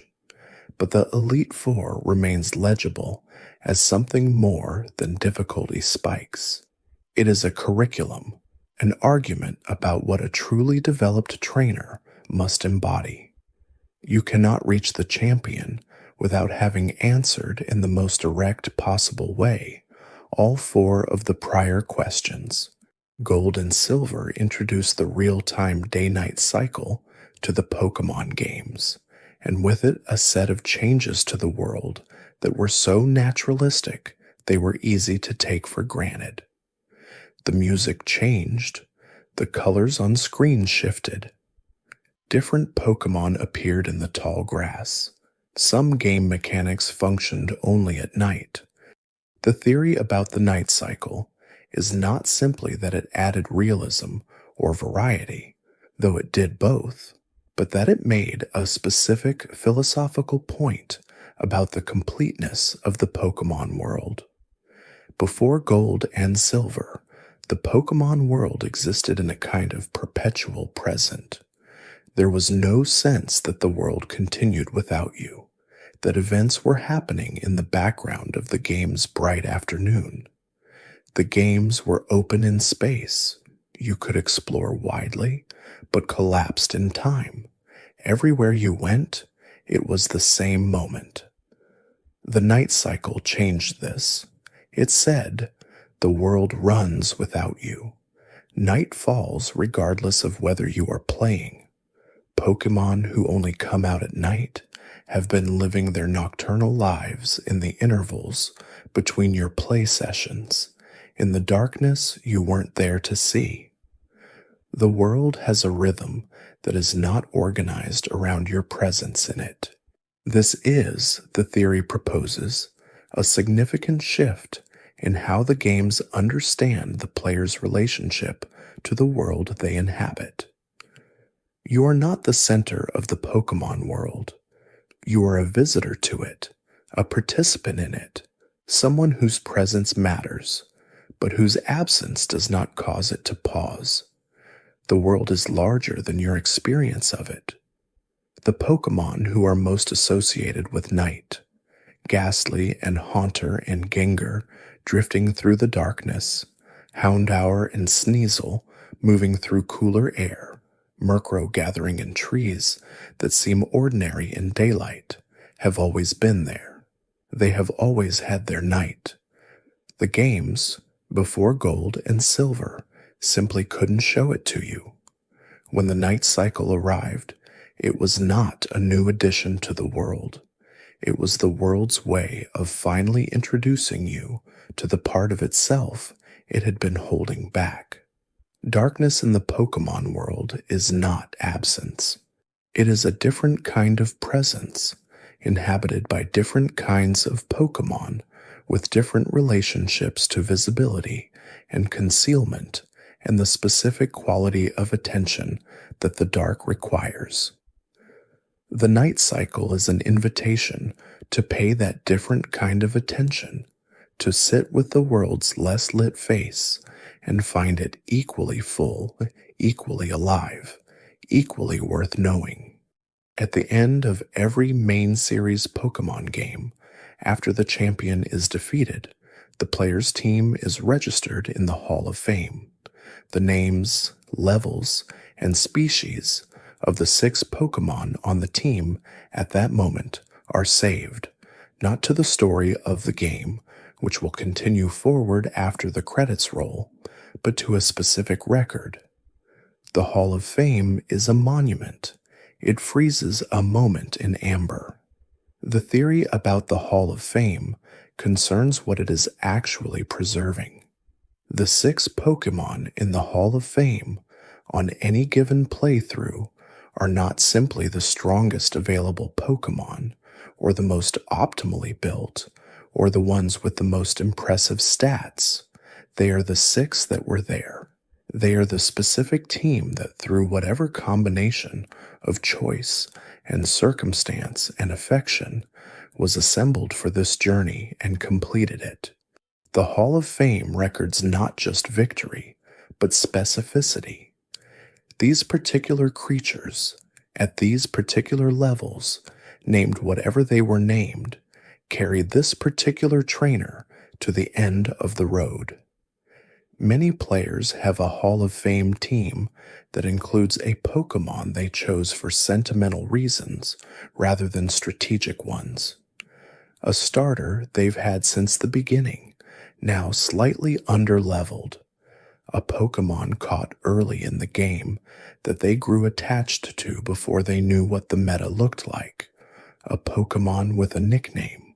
A Pokémon that has been healed more times than any other, that has fainted and been revived more, that has participated in more battles simply because it was the one the trainer reached for first. The Hall of Fame preserves this. It does not evaluate it. It does not compare it to other playthroughs or other teams or some theoretical optimal configuration. It records the team that was there, and it records them as champions, because whatever their limitations, whatever their individual imperfections, they were there at the end. They were the ones who made it. This is the theory's central claim. The Hall of Fame is not a record of achievement in the athletic sense. It is a record of accompaniment. It marks the Pokémon who went the whole way with you, who were present for everything, who carried and were carried in turn through every route and every gym, and every setback and every triumph. The Hall of Fame honors not the best possible team, but the actual team, the real team, the one that was yours. There is a moment in every Pokémon game when the final save file is written. The world continues. Technically, you can open the game again. You can explore the post-game content. You can catch the Pokémon you missed and complete the Pokédex and fight in the Battle Frontier or its equivalent. But there is a moment when the primary journey is done, when you have been everywhere that mattered and done everything that needed doing, and the game asks you simply to continue existing in the world it made. This moment is different for different players. Some never quite reach it. They keep finding new things to do, new corners to investigate, new ways the world rewards continued attention. Others arrive at it abruptly, realize they have done what they came to do, and put the cartridge away. But both kinds of players have experienced the same arc. They were given a world. They moved through it. They found it fuller than they expected, and they emerged from it changed in ways they may not have been able to predict when they first pressed the start button. The conspiracy theories are the community's way of continuing that arc without access to a new game. They are the act of returning to a world that felt full and finding that it is, in fact, still fuller than you last experienced it. That Mahogany Town still carries its hidden sting. That the bell tower is still waiting for Ho-Oh's return. That Eevee is still holding 8 futures in its unstable genetics, waiting to see what kind of world it will be given and who will walk beside it. The Pokémon world rewards the quality of attention it was made with, and it was made with considerable care, the care of people who put serious effort into something they believed was worth making well, who put details in corners they had no guarantee anyone would ever find, who created a place that was more than its ostensible function required it to be. This is what the conspiracy theories are honoring. The experience of finding a world that is more than it appeared to be, that has been treating your attention as a gift worth returning, that has been holding, quietly and patiently, and without any particular need for acknowledgement, more than you were able to see at first. Thanks for watching. If these stories helped you relax, there's another video waiting on the left of your screen. You can let it play as you close your eyes. You might hear something soothing before you fall asleep again.